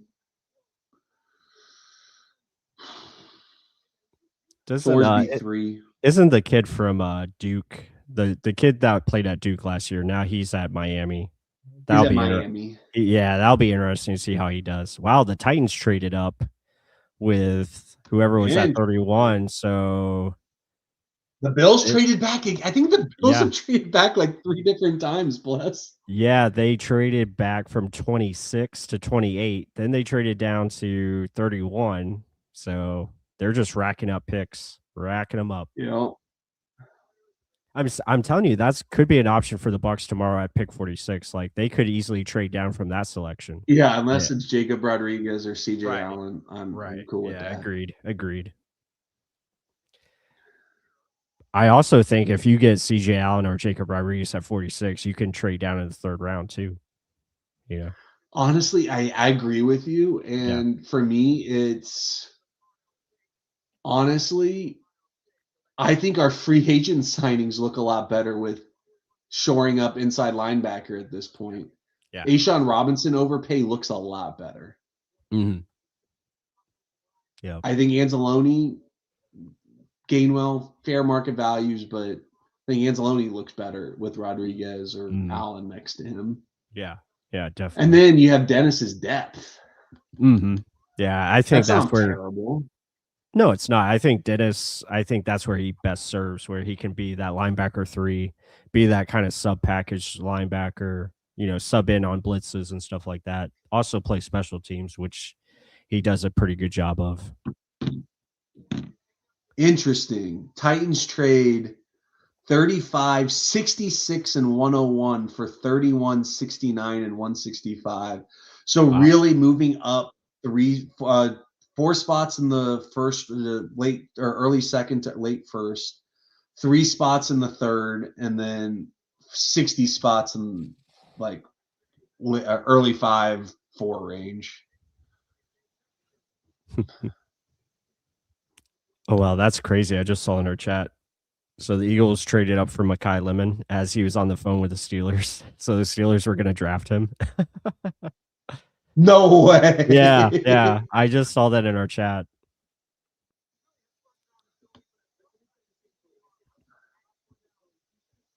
Yeah, that's pretty wild.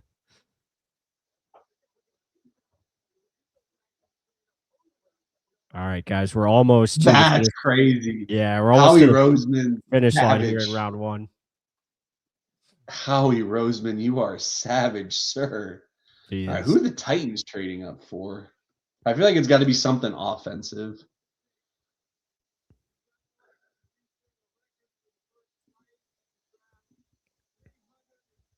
I do like that. I wouldn't mind double dipping on the defensive line again. I think interior defensive tackle, me and Ken were talking about earlier. That's another sneaky. Oh, I think this is Kendrick Falk. Okay, there you go. I don't know for sure. I'll take it. Yeah, for Kendrick Falk. Nice. Okay. Yeah, that's completely fine. Yeah, no, I think trading basically the late round with the mid round swap, for 3 slots, I think it's a good value. Yeah. If that's your guy, I mean, like, I don't love Falk, but if that's your guy, like, not a bad move up at all. Mm-hmm. All right, Seattle, last team. Plus, we're going to be done at like 11:05. I know. Guys, if you're joining us, be sure to hit that like button, subscribe if you're new to the channel. But yeah, I mean, to be done before like 11:30. I think last year went to like 11:30, I believe. Maybe later. Maybe it was midnight. But yeah, to be done at 11, that is perfect. And do we think a running back goes here, Ken? There could be a possibility for it. I mean, yeah, with Walker gone and Sharps with the I think it was an ACL. I think so. You got to think if you have your guy. I know Jadarian Price is the main. Price would make sense. Yeah. Singleton would make sense if that's your cup of tea. Yeah, that would be very interesting for sure. I could also see pass rusher here because they did lose Boye Mafe. So that's just they Mafe, yeah, for sure. I could see like also that would make sense why the team just hopped them as well to get edge. Mm-hmm. Yeah. So maybe that's their insight. Right. Cassius, Young. Yeah. I could see either one of those. Thomas. Yeah. Yeah. No, I think edge makes sense based if we're gonna believe that, the Titans got one over on Seattle. Mm-hmm. I would laugh if they take McNeil Warren just because that would be interesting to pair with Imamori and have like those 2 types of players that can do kind of similar things. Oh, that'd be fun, man. Yeah. That would be fun. Yeah, because they just lost. I think they lost a safety. I think didn't Kobe Bryant? Was it Kobe Bryant left? Yeah. Yeah. So they could use a safety. Yeah, that would be wild with that defense.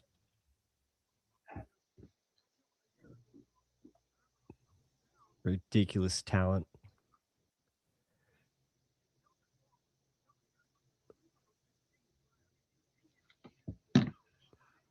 Yeah, because they could use a safety for sure. They still have Julian Love, but they could use another guy next to him. You know, pick is in, so no more There we go. shenanigans. One more There we pick. go. Yeah, we are going to be done by 11:05, or maybe before that. I'm Probably. A-okay with that. Yeah, awesome. Yeah, the draft is always weird and wild. I thought you said weird, but it's wild. But yeah, it's kind of wild. Yeah, getting Ruben Bane. I think a lot of people are going to be happy. And again, low moving costs. He only has to go up I-4 or 275 and get to Tampa from Miami. So you got to love that. And I wouldn't mind if somehow the Bucs could steal Jason Taylor and bring him on the staff. I would love to see that. Add him to the mix. Yep. That'd be awesome. We both got the Seattle pick right. Yep. Hey, Realtor David Sussman, good to see you, my man. Appreciate the super chat. Bane Jr. feels so much better than the first round last year. I will take it. Go Bucs. We got to get Jacob Rodriguez now. Yeah, I think that's the mindset of every Bucs fan right now. I think, Ken and I would agree with that. That would be ideal. Yeah. If you can somehow get Ruben Bane and Jacob Rodriguez, that would be a home run. Then you just take swings of the bat wherever you want, and I'm okay. Yeah. Like that. Even if do you have whatever to give you up want. like a fourth, whatever, just take your swings wherever else. I'm good. You want to take a receiver? Great. You want to take a guard? Great. You want to take an interior defensive lineman? Great. Yeah. You want to take a corner? Great. Like, I don't even care at that point because you solidified your starting lineup to start the season. That's when you take your swings. Oh yeah. Oh yeah. Do you think this is the first time since Cadillac and who went to Cincinnati? I can't think of his name. That a team had 2 first-round running backs? Oh. I don't know. Or college, I mean. Oh, I see what you mean. Oh yeah, because Ronnie Brown and Cadillac, yeah. Ronnie Brown, that's who I was thinking. It was Dolphin. Never mind. Yeah, it was Ronnie Brown. I think it is. I want to say from the same team. Yeah, I'm pretty sure it is. Back in 2005 was the Cadillac draft. So, yeah, it's a long time ago. Crazy. So is that who it's going to be? It's going to be Jadarian Price. Yep, Price it is. All right. Well, there we go. I will go ahead and bring this up one last time, and then I think we're going to wrap it up here. Let me put this on full screen so you guys can see it clearly. But here's the first round. It has concluded. It is Fernando Mendoza going 1. That was obvious. David Bailey. Jeremiah Love is when the fireworks started. Then Cardinal Tate, the big surprise. Arvell Reese goes number 5 to the Giants. You got Mansour Delane in a trade up to Kansas City. Sonny Styles at 7. Jordan Tyson is going to be in the division, so that will be interesting. Spencer Fano at 9. Francis Mauinoa. Caleb Downs at 11. Caden Proctor to Miami. Ty Simpson, shocker, just complete bananas.